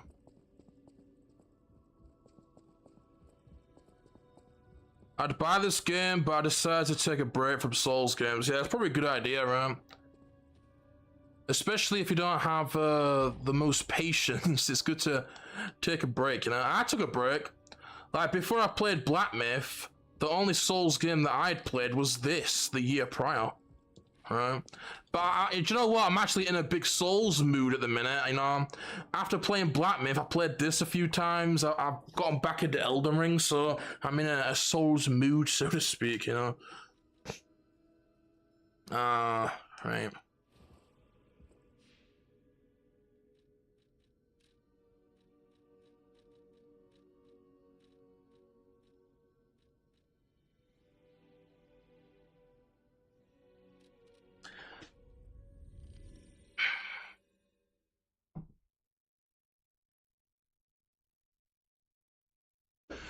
Doom Eternal isn't that fast, it's just more complicated and requires way more input from the player.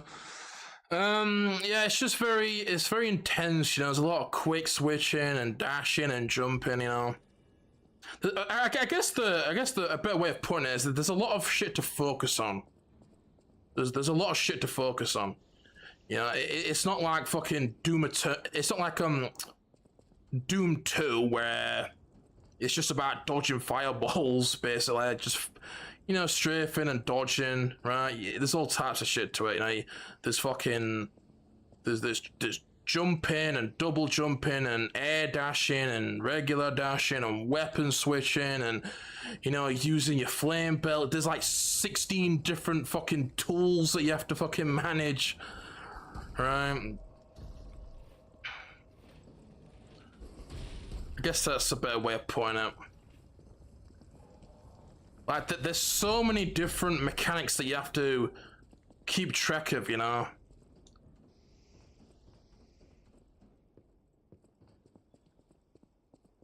Which it has a big focus on, right? Like, you need to use all your tools. You need to use your chainsaw to get ammo, use your flame belch for armor. Use glory kills for health. You know, use weapon switching for dealing big damage, and god, just kind of tiresome, you know. That's why I'm not the biggest fan of that game. It's alright, you know. It also doesn't help the fact that it has nothing going for it other than its gameplay. Everything else is shit in that game.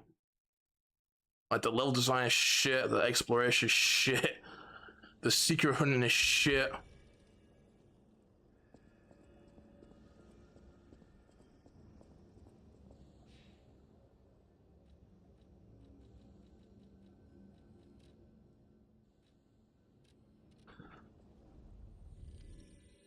Huh?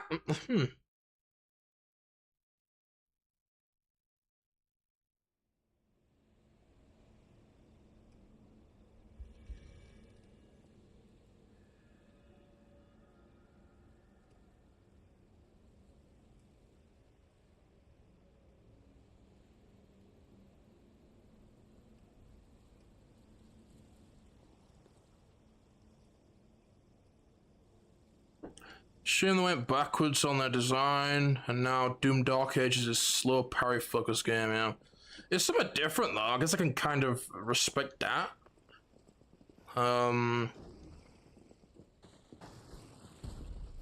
Like, it can't, I don't know, like, a first-person shooter with a lot of, emphasis on parrying.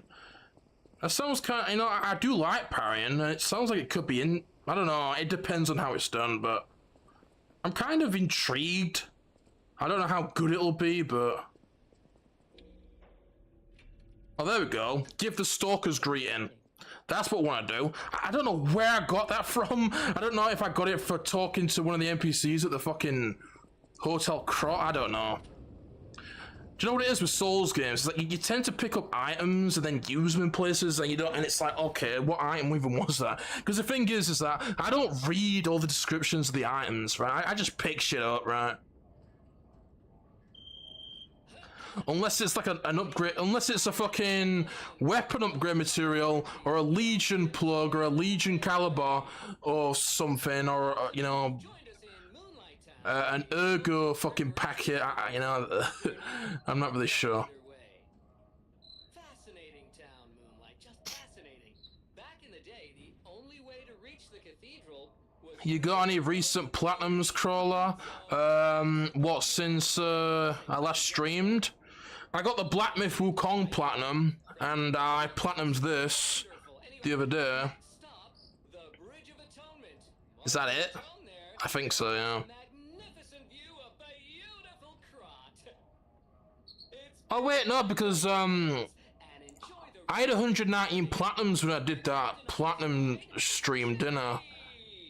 So yeah, I guess this game, since 120th. damn good at this. When in Pretty simple platinum actually, no farming, thank fuck. you look annoyed. Yeah, it was an alright platinum actually. I'm sure it's fine. Let's go.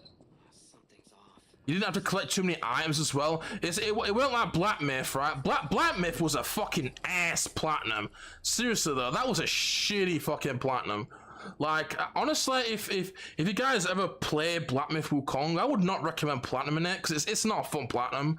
You know, like, if you just want to go for the platinum just for the hell of it, then go for it. But if you want to do it for fun, right? If you're someone that likes to trophy hunt for fun, like I do for the most part, then don't do it, because it's a shit platinum.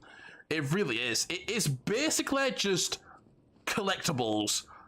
That's what it is. It's just one huge collectathon with farming. It's fucking trash. It's not worth doing. All you do is collect all these items and all these items and all these items, farm for this item, farm for this other item. It's fucking dog shit. The platinum in this game is a lot better. You do have some collectible type shit. You know, you have to collect all of the weapons, all the boss weapons, but all the records. But it's not that bad, right? I don't mind a little bit of collectible hunting. But that's the thing. Black Myth was just collectibles, right? The entire thing was just collectibles, basically. Whereas this game, you know, you had some collectibles, but also you had to go into the New Game Plus and, you know, do quest lines and get the different endings and stuff, right? It was more interesting.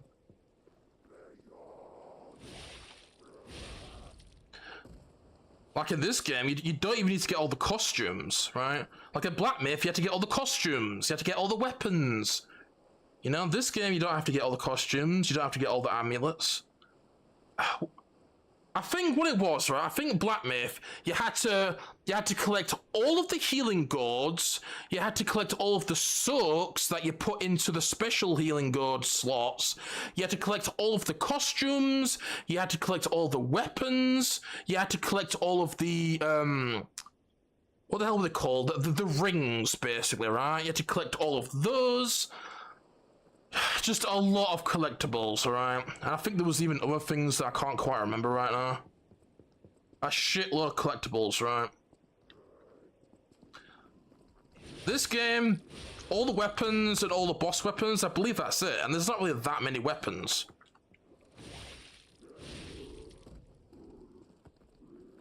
And the majority of the weapons can just be bought from merchants, or you'll just find on your first playthrough casually, exploring, right? A few from doing quest lines or whatever. So yeah, here are the new enemies. Look, the carcasses. They're kind of like clickers.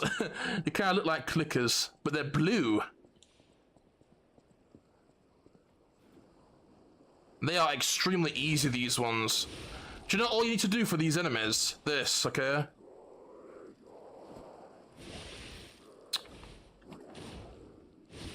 Okay, that guy came from behind. But yeah, that's what you do, okay? Alert them, they'll do that roar, they'll charge, backstep, and then just kill them. Yeah.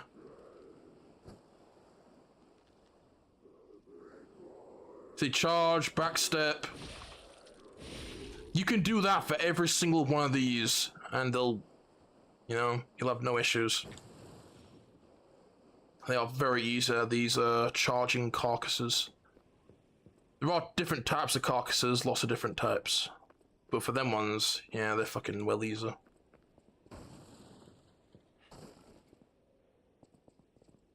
You see what I mean? You don't need to parry, dude, you know? You can dodge a lot of shit. There's no way like Sekiro. This is far from Sekiro, dude. It has Sekiro elements, I guess, you know. A little bit of emphasis on parrying, but not fully focused on fucking parrying.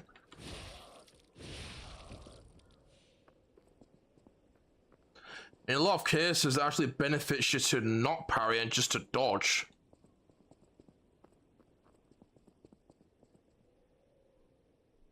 I went back to Resident Evil, yeah, which one? A good one or a shit one?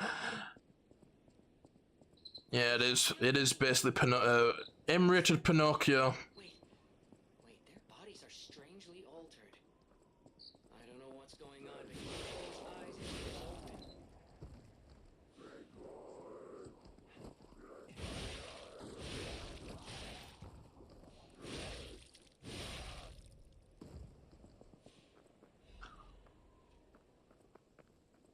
Alright, let's go then to the cathedral. There's a cathedral, look here.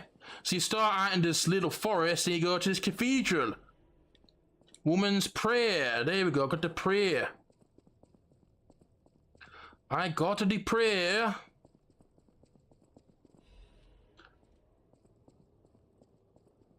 I see some people getting out of honeymoon phase for RE9, yeah, there?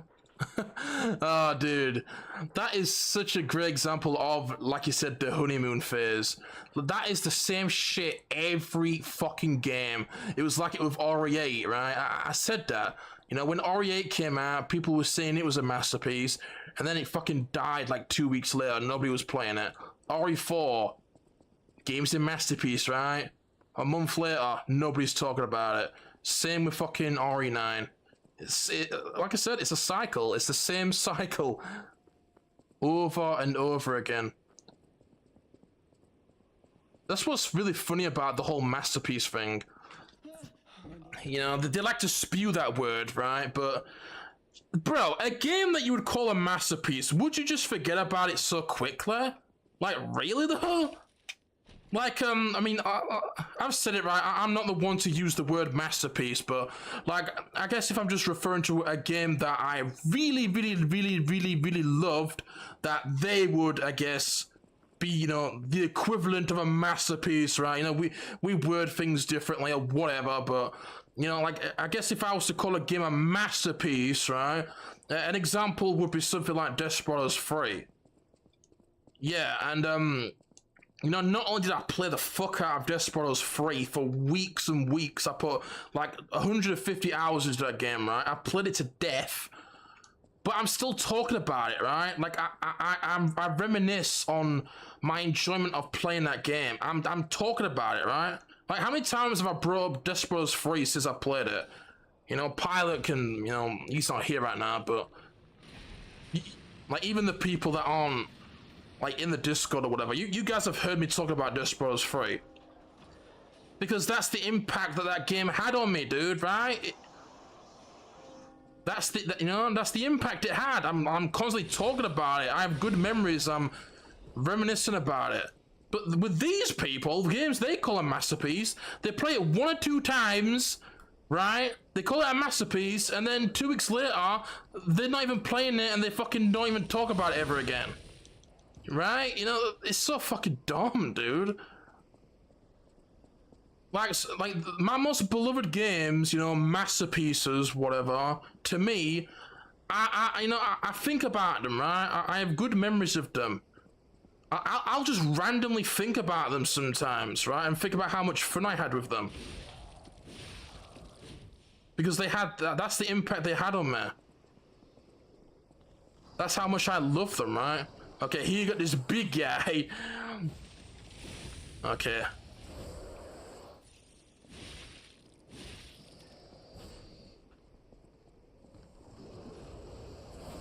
Oh man, see, you can't dodge those moves, look. Fucking bitch. There we go, you see? Gotta get that big power move off.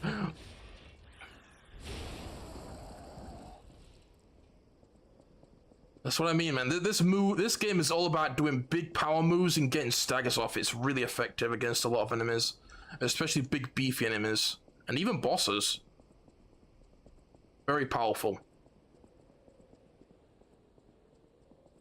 But yeah, you know, we all know how fucking stupid the whole masterpiece shit is.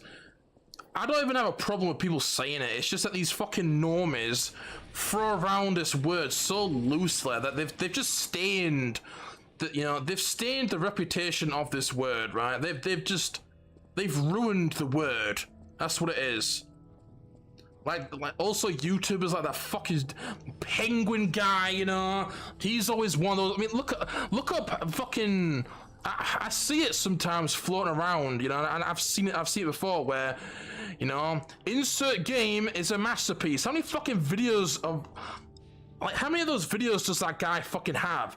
I swear to God, there's like an entire playlist with like 50 fucking games, you know. This game is a masterpiece. This game is a masterpiece. Shut the fuck up, man. And you know what? 9% of the games don't even deserve it, man. Good lord. Oh, God. Such a clown, that guy. And such a clown term as well. That's what it is. It's a clown term. That's what I'm gonna call it, alright? Fucking clown term. Masterpiece is a fucking clown term. There's all types of clown terms, alright? Yeah, I just made that thing, okay? I just made that up, right?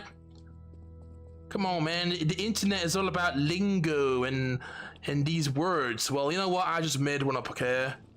I want you guys to start using it, alright? Spread the word, dude. Spread the word. Make it a thing, okay? Like slop, yeah. Like slop. You know how everybody be saying slop? Well, clown term, alright? Make that thing, alright? I just made that up. Clown term is some stupid fucking term that just makes you look like a clown whenever you use it. Masterpiece is one of them, right? Also, stuck in the past, clown term. Nostalgia goggles, clown term, right? These are all fucking clown terms. Make it a thing now, okay? Make it a thing. Add it to the Urban Dictionary. Alright, so now we're in this cathedral, dude, with all these carcasses, and it's quite cool, this part. You gotta ascend this clock tower type thing. Look at it, you see? So you see actual interesting level exploration, unlike Black Myth, where you just get stuck in a desert where everything looks the same. You know? You actually got some interesting level design.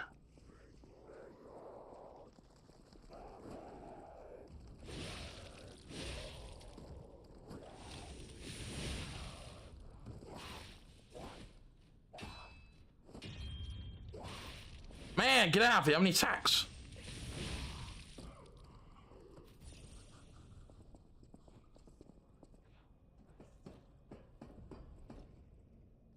Playing Revelations 1? Yeah, were you playing that a while ago? You're still playing that? Man, you really like this game, don't you? I thought that game was fucking... Nah, man. I mean, you know how I feel about Resident Evil. I just don't give a fuck about it. You know, if I had to be like completely fair, I think Revelations 1 is very meh. It's okay, I guess, at best, but I just don't see the point in wasting my time with meh games, you know, when I can just play a good game. But if I had to be completely fair, right, and not just... See, I mean, if we're being completely real, I would just call it shit, okay? But, you know, if we're being more fair and shit, yeah, you know, it's okay, I guess. It's alright, but I don't care.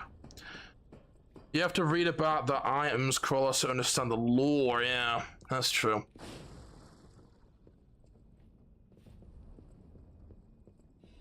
Do you know what? I do read it, like I do usually. I briefly read the items, you know. Like I do know what most of the items do. I know about, you know, which items are weapon materials. I know which ones like throwables and consumables and stuff. You know, like throwing cells are throwables and thermite and stuff, and hot pots, whatever the fuck they are. And then you have the grindstones, which you have the. Not like the special grindstones, but like the one-use type grindstones, you know. Moonstones are your weapon materials. No! Fucking motherfucker, man! Do you know what? I went about that all wrong. Man. I should have waited for him to throw it and then went, but instead I like ran up there and like fucking like turned my camera and that was a big time user error right there. Big time user error. Collectathons are so damn boring now. They are.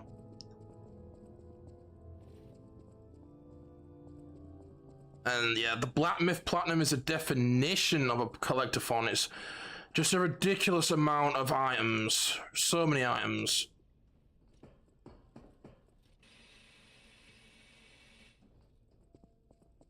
I don't mind collectibles. Like there's even some cases where I think the collectibles are fun. Like, do you know what I think the best, like just out of the games that I've played, okay?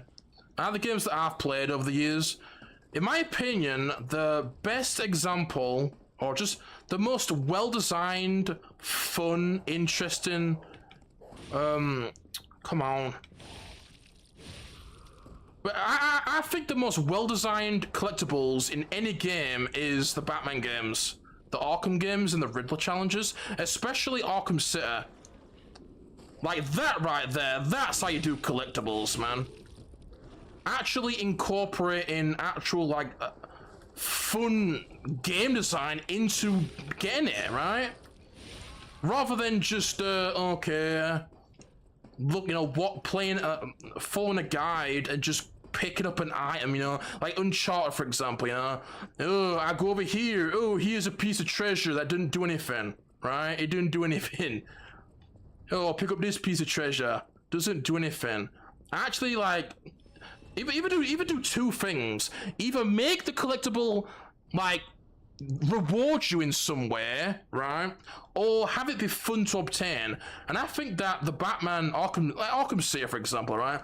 Arkham City is a great example of that. Not only are they really fun to collect because it's basically a puzzle, but also motherfucker, man. But yeah, basically every single riddle is a fun puzzle that you need to figure out, right? But also, when you collect them all, you get like a special mission or whatever. And those riddles are so fun in that game. Like they're so creative. There's such a great variety of different puzzles. Like that right there. That was.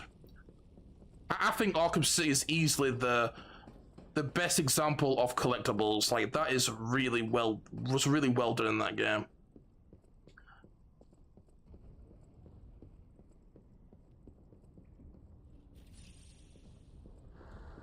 I don't know why I'm fucking up this part.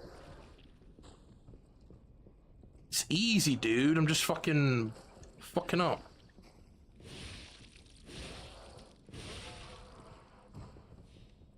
But yeah, even as, you know, even the just like the insane amount of riddles in that game, I still had a lot of fun getting them all, right? Even though there was literally like 400 of them. Like, oh man, there was some really creative riddles in that game. And I say Arkham City because, like, Arkham Asylum, there was basically, like, 3 types of riddles, you know? There was, like, the, you know, like, finding something, or, like, throwing a batarang. Like, I can't really remember right now, but there was basically, like, 3 types of riddles in that fucking game. But in Arkham City, there's so many different types, right? They're really creative with the different puzzles.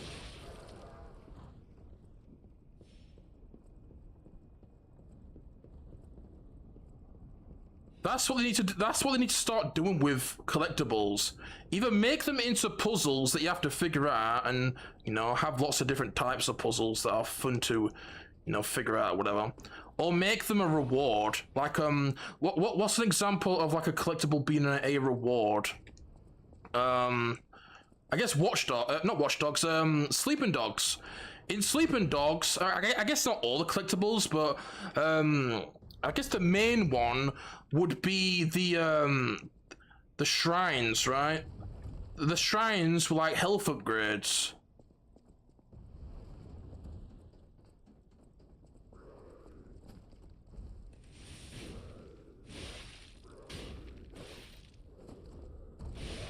And also you'd get like money as well. It's not really, it's probably not the best example, but it's just one that came to mind.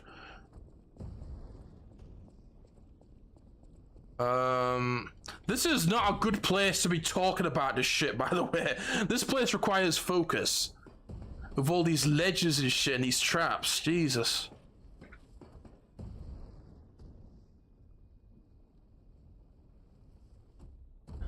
The Covenant farming in DS3 was tedious as hell. Farming is... Oh, God, don't even remind me of that, man. The Covenant farming, absolute AIDS, man. Did you platinum that game, right? Do you know all about it then? Damn it! See, I knew this was up here. Yeah, that's all that's up here. But yeah, farming for the Covenant items, for those items that you need for the platinum. Oh my God, that is one of the worst examples of farming I've ever fucking experienced in my life. Literally like 20 hours of just farming the same enemy over and over again. God, Isaac, why'd you have to remind me of that, dude? It's so bad, that. Do you know what came close though? That might have actually been just as bad. The farming, the platinum for SteamWorld Heist 1. My God, it was awful. Honestly, I think it might have been just as bad. It was so bad. Seriously. You had to farm these hats, right? I talked about it in that platinum stream, but God, it was so bad. So fucking bad. Fucking hell, it was absolute cancer, dude. The fucking drop rates were just insanely low. Or the spawn rates, whatever the hell you want to call it. That's the thing, you know, like, why the hell did they make the spawn rate so fucking small, man?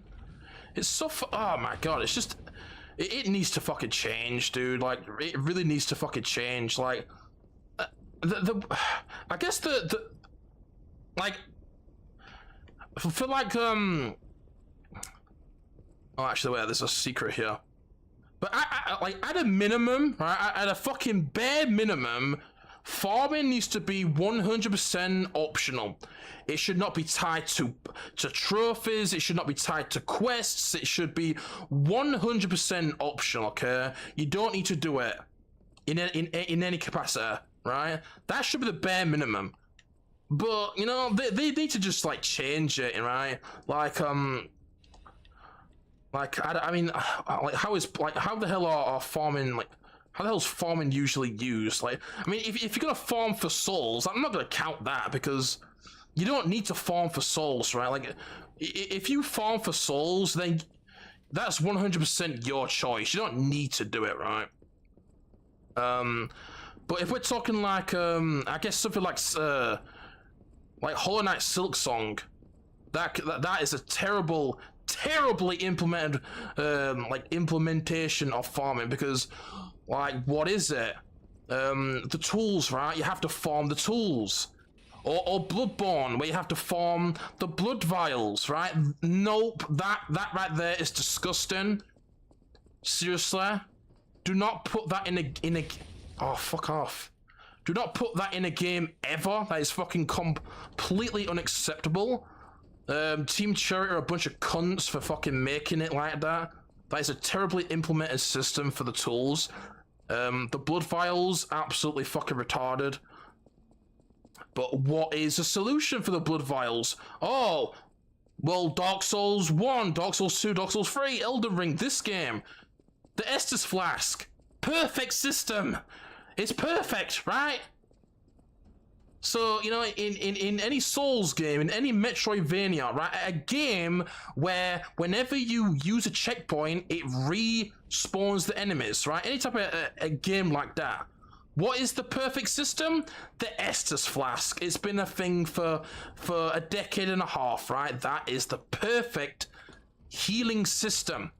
That's what all these games need to have. Don't have the fucking blood vials from Bloodborne, right? That is a terrible system. The Estus Flask is a beautiful, beautiful healing system, okay? It's perfect. It doesn't need to be changed, right? Don't fix what isn't broken.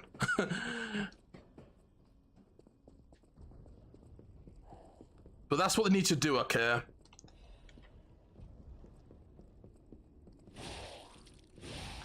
Is that they need to just add like different ways of like obtain these items that aren't in a farming type way. Like I guess like if in Dark Souls 3 you wanted to farm the Lothric Knight armor set, you know?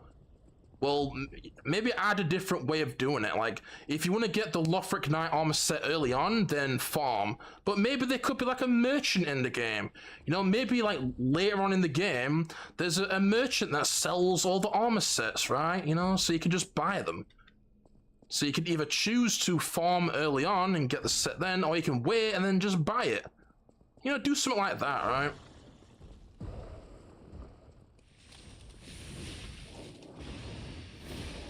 Okay, this guy is pretty tough. Well, not really tough, but he could do a lot of damage if you let him to, okay? You don't play around if you let him. He has this weird shield. There we go.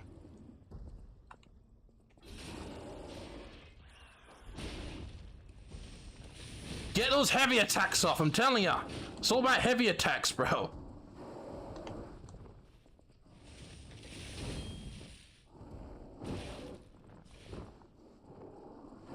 No! Oh god, you see the healing's so quick, look.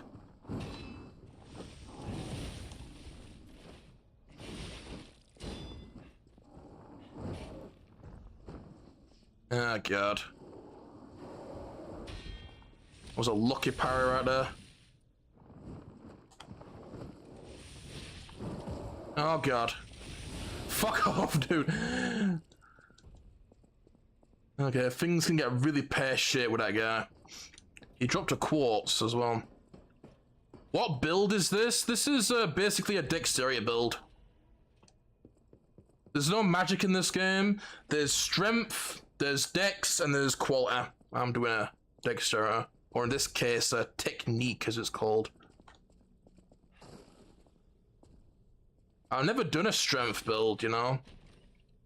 The technique does have some good power weapons though, so I have used, well, this is a power weapon, right?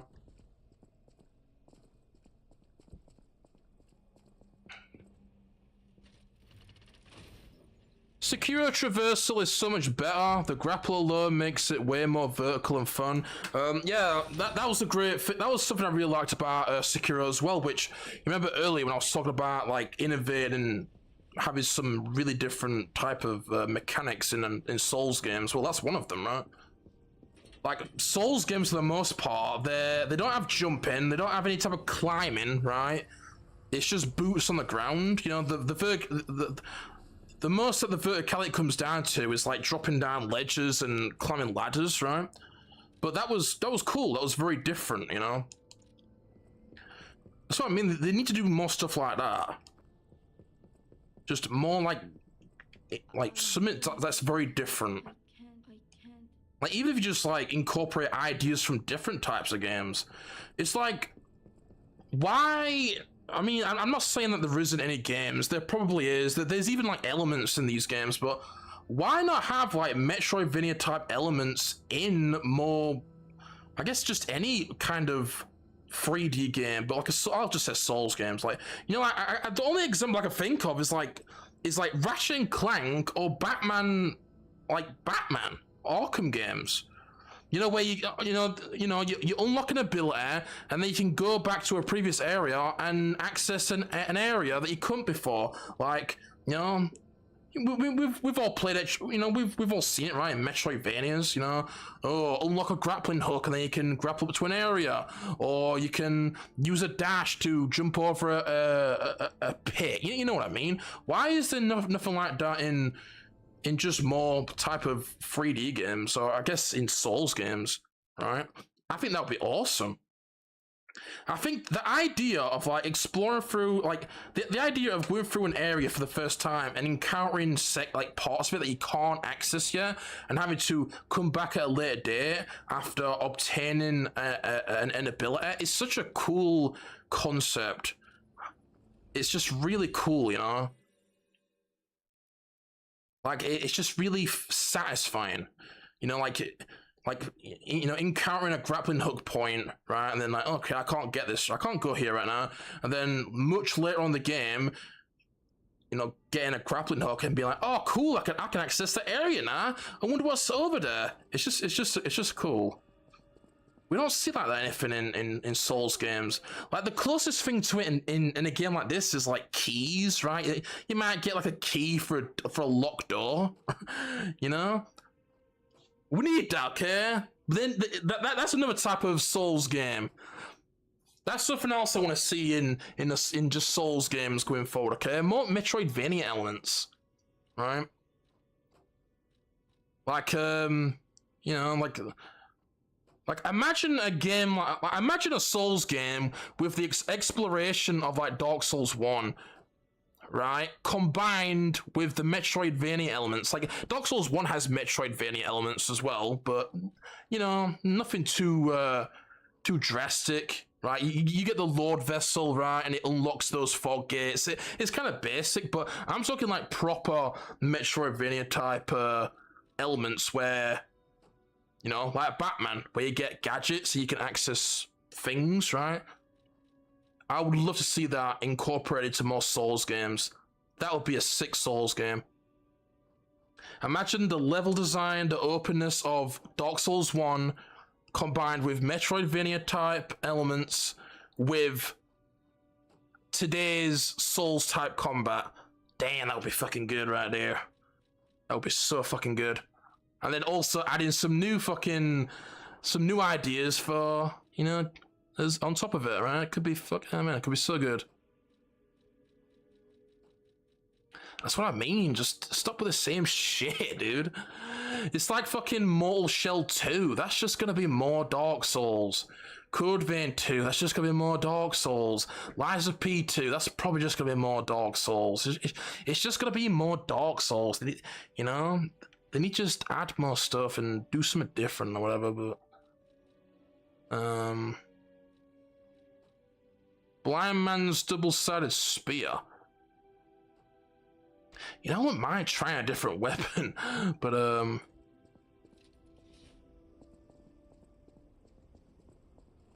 do you know what though?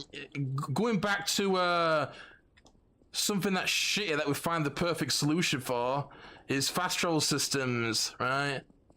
You know how I complained about... I should save this for that Metroidvania stream I want to do. I'm still going to do that stream, by the way, don't worry.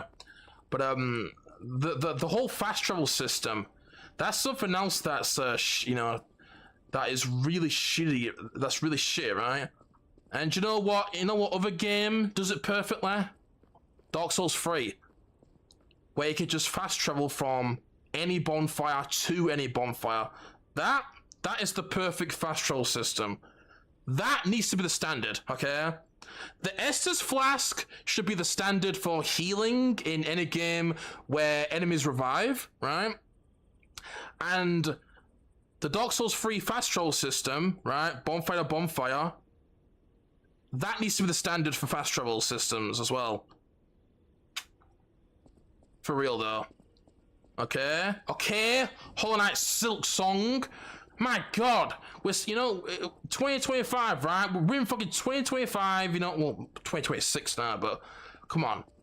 We're in the modern era, right? And Metroidvanias are still using that shitty, fucking outdated garbage fast travel system.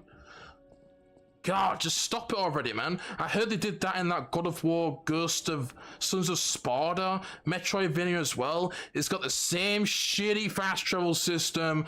God, man, stop it already. Fucking stop it, dude. Stop reusing shitty concepts. It's just pure stubbornness, dude. And you know what? I really should save it for that stream, but you could even, like, add a way to earn it, Like, you don't even have to have, like... You don't even need to make it so then you could just fast travel from any checkpoint, Like, make it so you have to actually earn it, like, like how in Metroidvanias, or I guess in Elden Ring, how, like, in Elden Ring, I'll use Elden Ring as an example because it's more popular and you guys will understand more. But you know how in Elden Ring, your map is blanked out, but each there's sort of like segments, right, where you can find map fragments. You could even do something like that, right? So imagine, you're playing a Metroidvania, you reach a new area, and when you first get there, you can't fast travel to the checkpoints in the area. You could have it be like some sort of generator or something, or a fucking, just something, right? So you have to go hunting and explore an area, and then you can find something that activates the checkpoints in the area so that you can fast travel to them. That way then you actually earn it and it rewards exploration. Why not do that, okay? That's just a random idea I thought of. That way then you're earning it, right? You're earning it, which gives you a sense of accomplishment. You're not just getting, you're not being spoon-fed it, right? You're earning the mechanic or whatever, you're earning the ability. You have to actually go and explore the area, which adds some more fun and more of an incentive to the exploration. Come on, dude. Seriously. I'm just some regular fucking dude online. I could come up with superior, like, design choices for video games. But no, you got professional developers that are still reusing this shitty fast travel system. Just stop it, man. Can we stop it already? It's so tiresome, dude. The only fucking game that did it was Ender Lilies, dude. Ender Lilies and Ender Magnolia. That game did it, right? You could fast travel to any checkpoint at any time, and you know what? It was glorious. It was beautiful. No tedium, right? Whenever you wanted to backtrack, you could just backtrack to it and go check something. Oh, wait, I went back here and I can't do something right now. It don't matter. I can just fast travel back.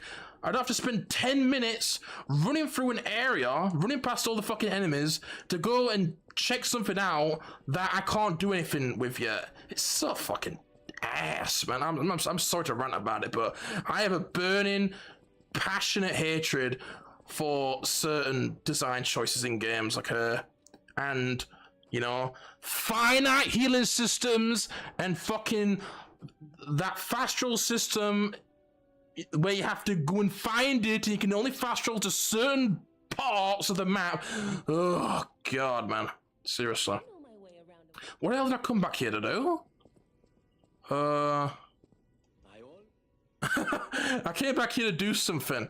Was it came back here to upgrade my weapon? Yeah, okay. You see, I'm getting really carried away. You can just tell how much fucking hatred I have. I have such a passionate hatred for that. Seriously, though. Like, God, I don't know. Welcome. This, I shall open it. Add it to the God, I got sweat in my eyes, bro. Thanks, good I got sweat in my eyes. Jesus. Fanboy, this game is a masterpiece. Yeah, I hate that term, dude. Seriously. Even I can confirm Desperados 3 is indeed a good game. And you know what? As much as I love that game, I really adore that game, okay? Even that game I would not call a masterpiece.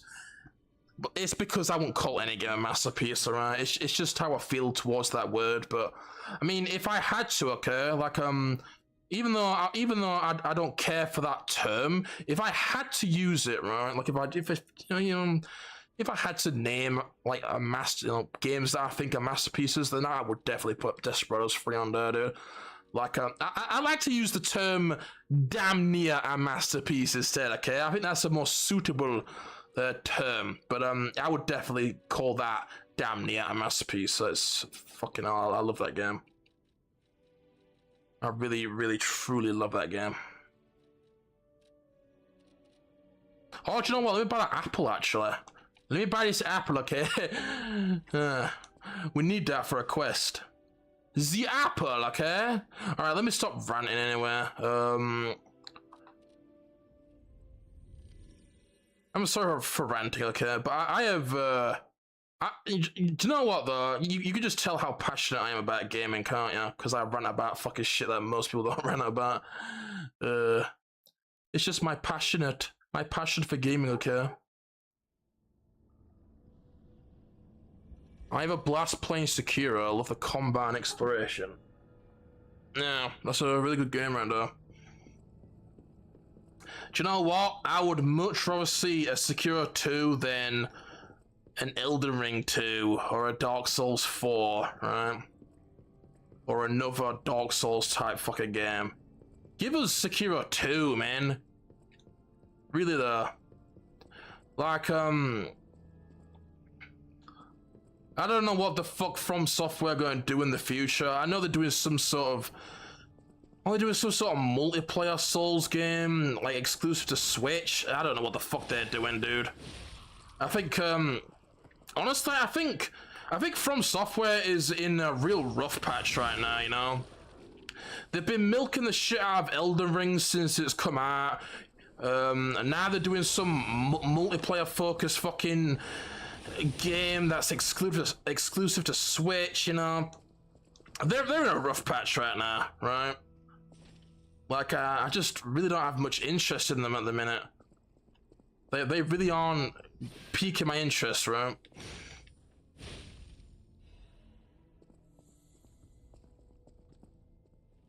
But I just want them to do what they were doing with Sekiro, trying out, going, you know, doing different things, trying out, experimenting with the Souls formula. Basically, okay, simply put, right? Simply put, I want From Software to just experiment with the Souls formula, like it did with Sekiro 2. People love Sekiro 2, man. I don't think anybody would be against that, right? Do what I did earlier, right? Do a shooter Souls, okay? Do that. Or even just like a sci-fi game. Or just something else. Wolfenstein Souls, that sounds cool. That was just a random idea, but that sounds kind of cool. A World War II type Souls game.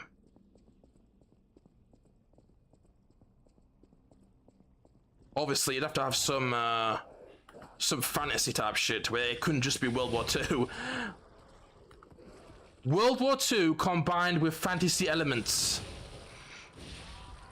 You know, like in the case of Wolfenstein, right? They have like robots and that. So yeah, you could do something like that. Or even like Sumerian 6. Sumerian 6 is a World War II game, but it has like fucking teleportation and stuff, you know, and weird monsters.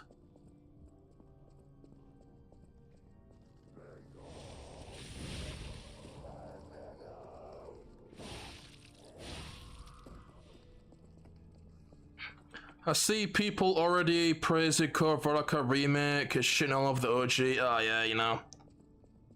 you know, you can't make sense of that community. They're fucking just, they're Muppets, you know.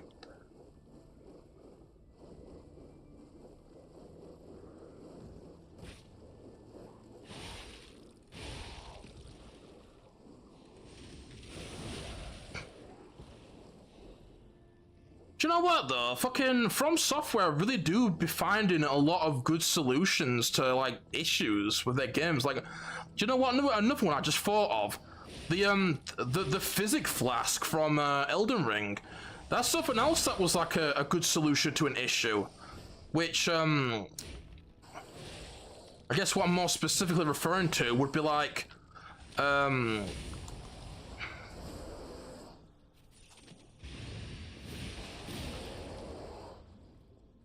I guess the issue that I'm referring to is would be this right here. You see this right here? How there's this I can't even my weapon is broken and I can't repair it now. But this is something that I think is a bit of an issue in these types of games, is status effects, right? I don't know about you, but I never cure status effects, right? And the reason for that is because the cures are finite. Like, I just have this thing where it's just like it's just, I can't like, you know, I can't like get over it, but I never want to use items that are finite. So, for example, if I'm in fucking Blighttown in Dark Souls 1, or I'm in the Poison Swamp, rather than using the fucking moss clumps, I will just deal with the poison because I just don't want to use my finite items. Like, Damn it. I can't find the way out. it's not really a big issue because usually they give you, you know, plenty of moss clumps, or they allow you to buy them, but it's just in my nature, you know, I don't want to use items that are finite. You know, it's why I don't want to use the fucking the resins and stuff, right? That's why I think that this special grindstone system, you see this is like a really cool alternate option, right? That this is a way cooler system, right?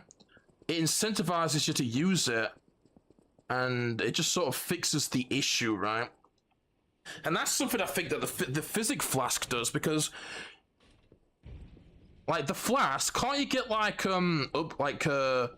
whatever the fuck they called, like because you can put it into slots, right? But isn't there like things that you can do that give you like a poison cure? So you got an infinitely replenishable poison cure, right? So that's another fix right there, another good solution to what I see as a bit of an issue, right? It's not a game-breaking issue. It's not like the shitty fast travel system that is just adds so much tedium to the game, right? But it's a small issue, right? That I feel like there could be a better way of handling it, which I guess will be the physic, right? I think in general, finite systems are they're just shit because they make the player not want to use them, which that's an issue, right? Like, why put something in the game that people don't want to fucking use?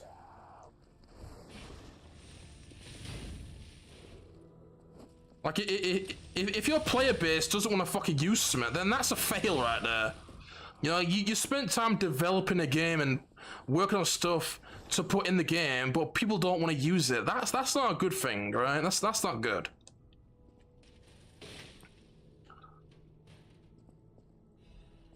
But I don't know. I think I just have a bit more of an interest for like game design than most people do. I've always been quite interested in like game design, right?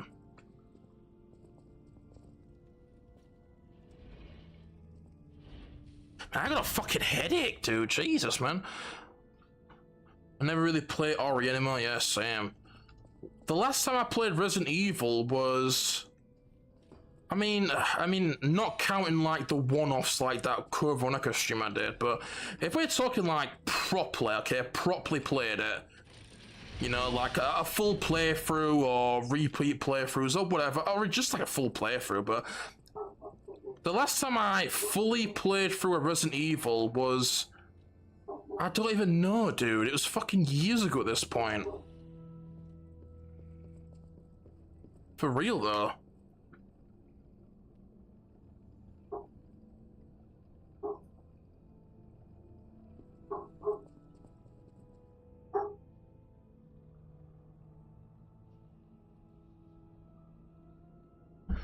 Okay, well, I've gotten really carried away with talking. I'm really sorry about that, okay? I know I've not been communicating much with the chat, and I've just been kind of rambling, and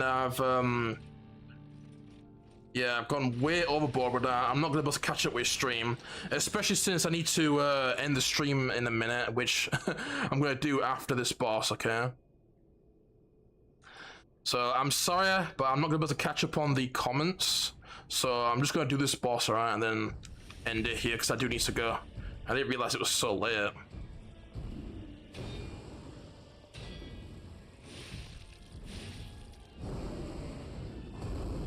That move is really annoying because the camera just fucking goes to shit.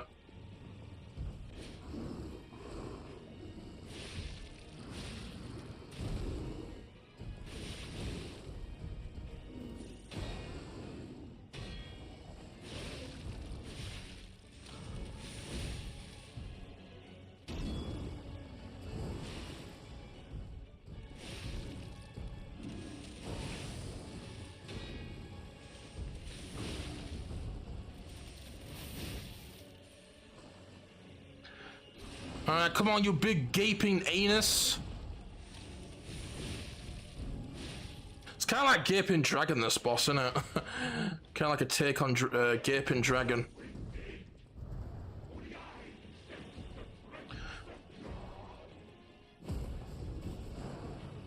Okay, so for this guy, you don't want to fight this side, okay? You want to fight his arse. His arse is way better to fight.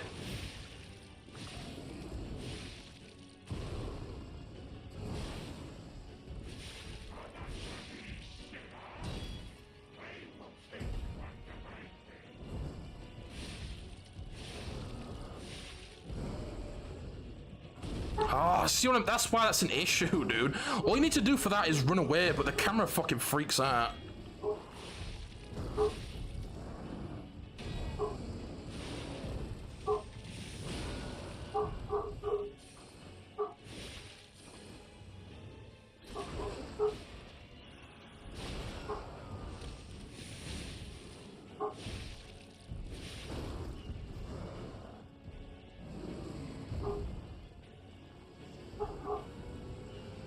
Oh, this is terrible positioning. There's a wall in the way. That was very unfortunate. Luckily it didn't kill you, that. All you need to do for that is run away, but that was very unfortunate positioning.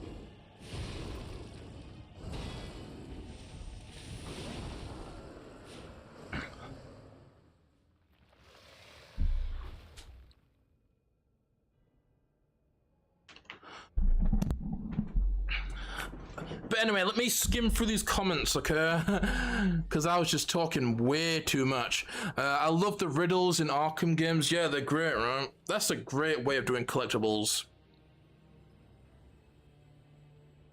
I hate Arkham Asylum and PC port. They suck. Oh, is it a shitty PC port? City, but yeah, I think City's the best one too, easily. That is a fucking great game right there. That's like a 9 out of 10 game. Really great game, dude. Great combat. You know, the open world was cool. The riddles were cool. Lots of side content, you know. Fun upgrades or whatever. New mechanics and shit to the combat system. Also the challenges as well. Like the Riddler's Revenge was really cool. Very fucking rarely do I actually like enjoy bonus content. Like bonus content usually is so half-assed, right? But it was actually really good, right? You know, it's basically like an arena mode, and also the Predator challenges as well, and the gauntlets and stuff. I enjoy collecting the riddle trophies, except the racing ones. Oh yeah, they were good in Night as well, but they were definitely a downgrade. There was less variety, and like I said, the racing ones were kind of annoying.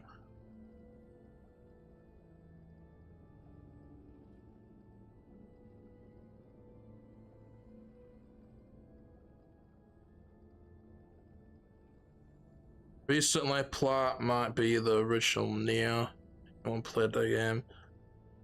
Oh yeah? Reached the platinum now. Heard about a project called Spellbound by From Software. Don't know if it's true. Yeah. Oh man, sounds like Duke has found a Muslim outside. Oh god. Bloody hell.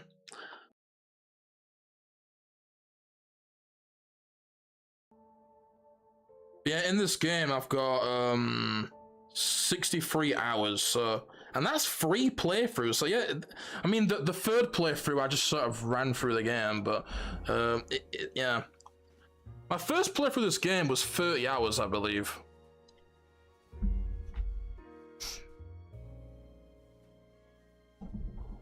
But anyway, I'm gonna end it here, okay? So I hope you all enjoyed. Sorry about the abrupt ending, but I didn't realize it was so late. See you all tomorrow. Do you know what? Tomorrow I might do that Metroidvania stream. I don't know though. I might do a poll. I don't want to do polls on YouTube though. I don't know. If anyone's on Discord or whatever, or just leave it on like a reply in my on a comment or something. If you guys want, I could do that Metroidvania podcast tomorrow, or I could continue with Lies of P. Let me know which one you'd like, alright? But until then, I'll see you all next time, and take care. Sayonara. Hello fellow viewers, it's me, King of Han. The stream is ended, but don't worry, Crawler will be back. And I need to get back to my delicious food. As you know, I eat a lot. Good night.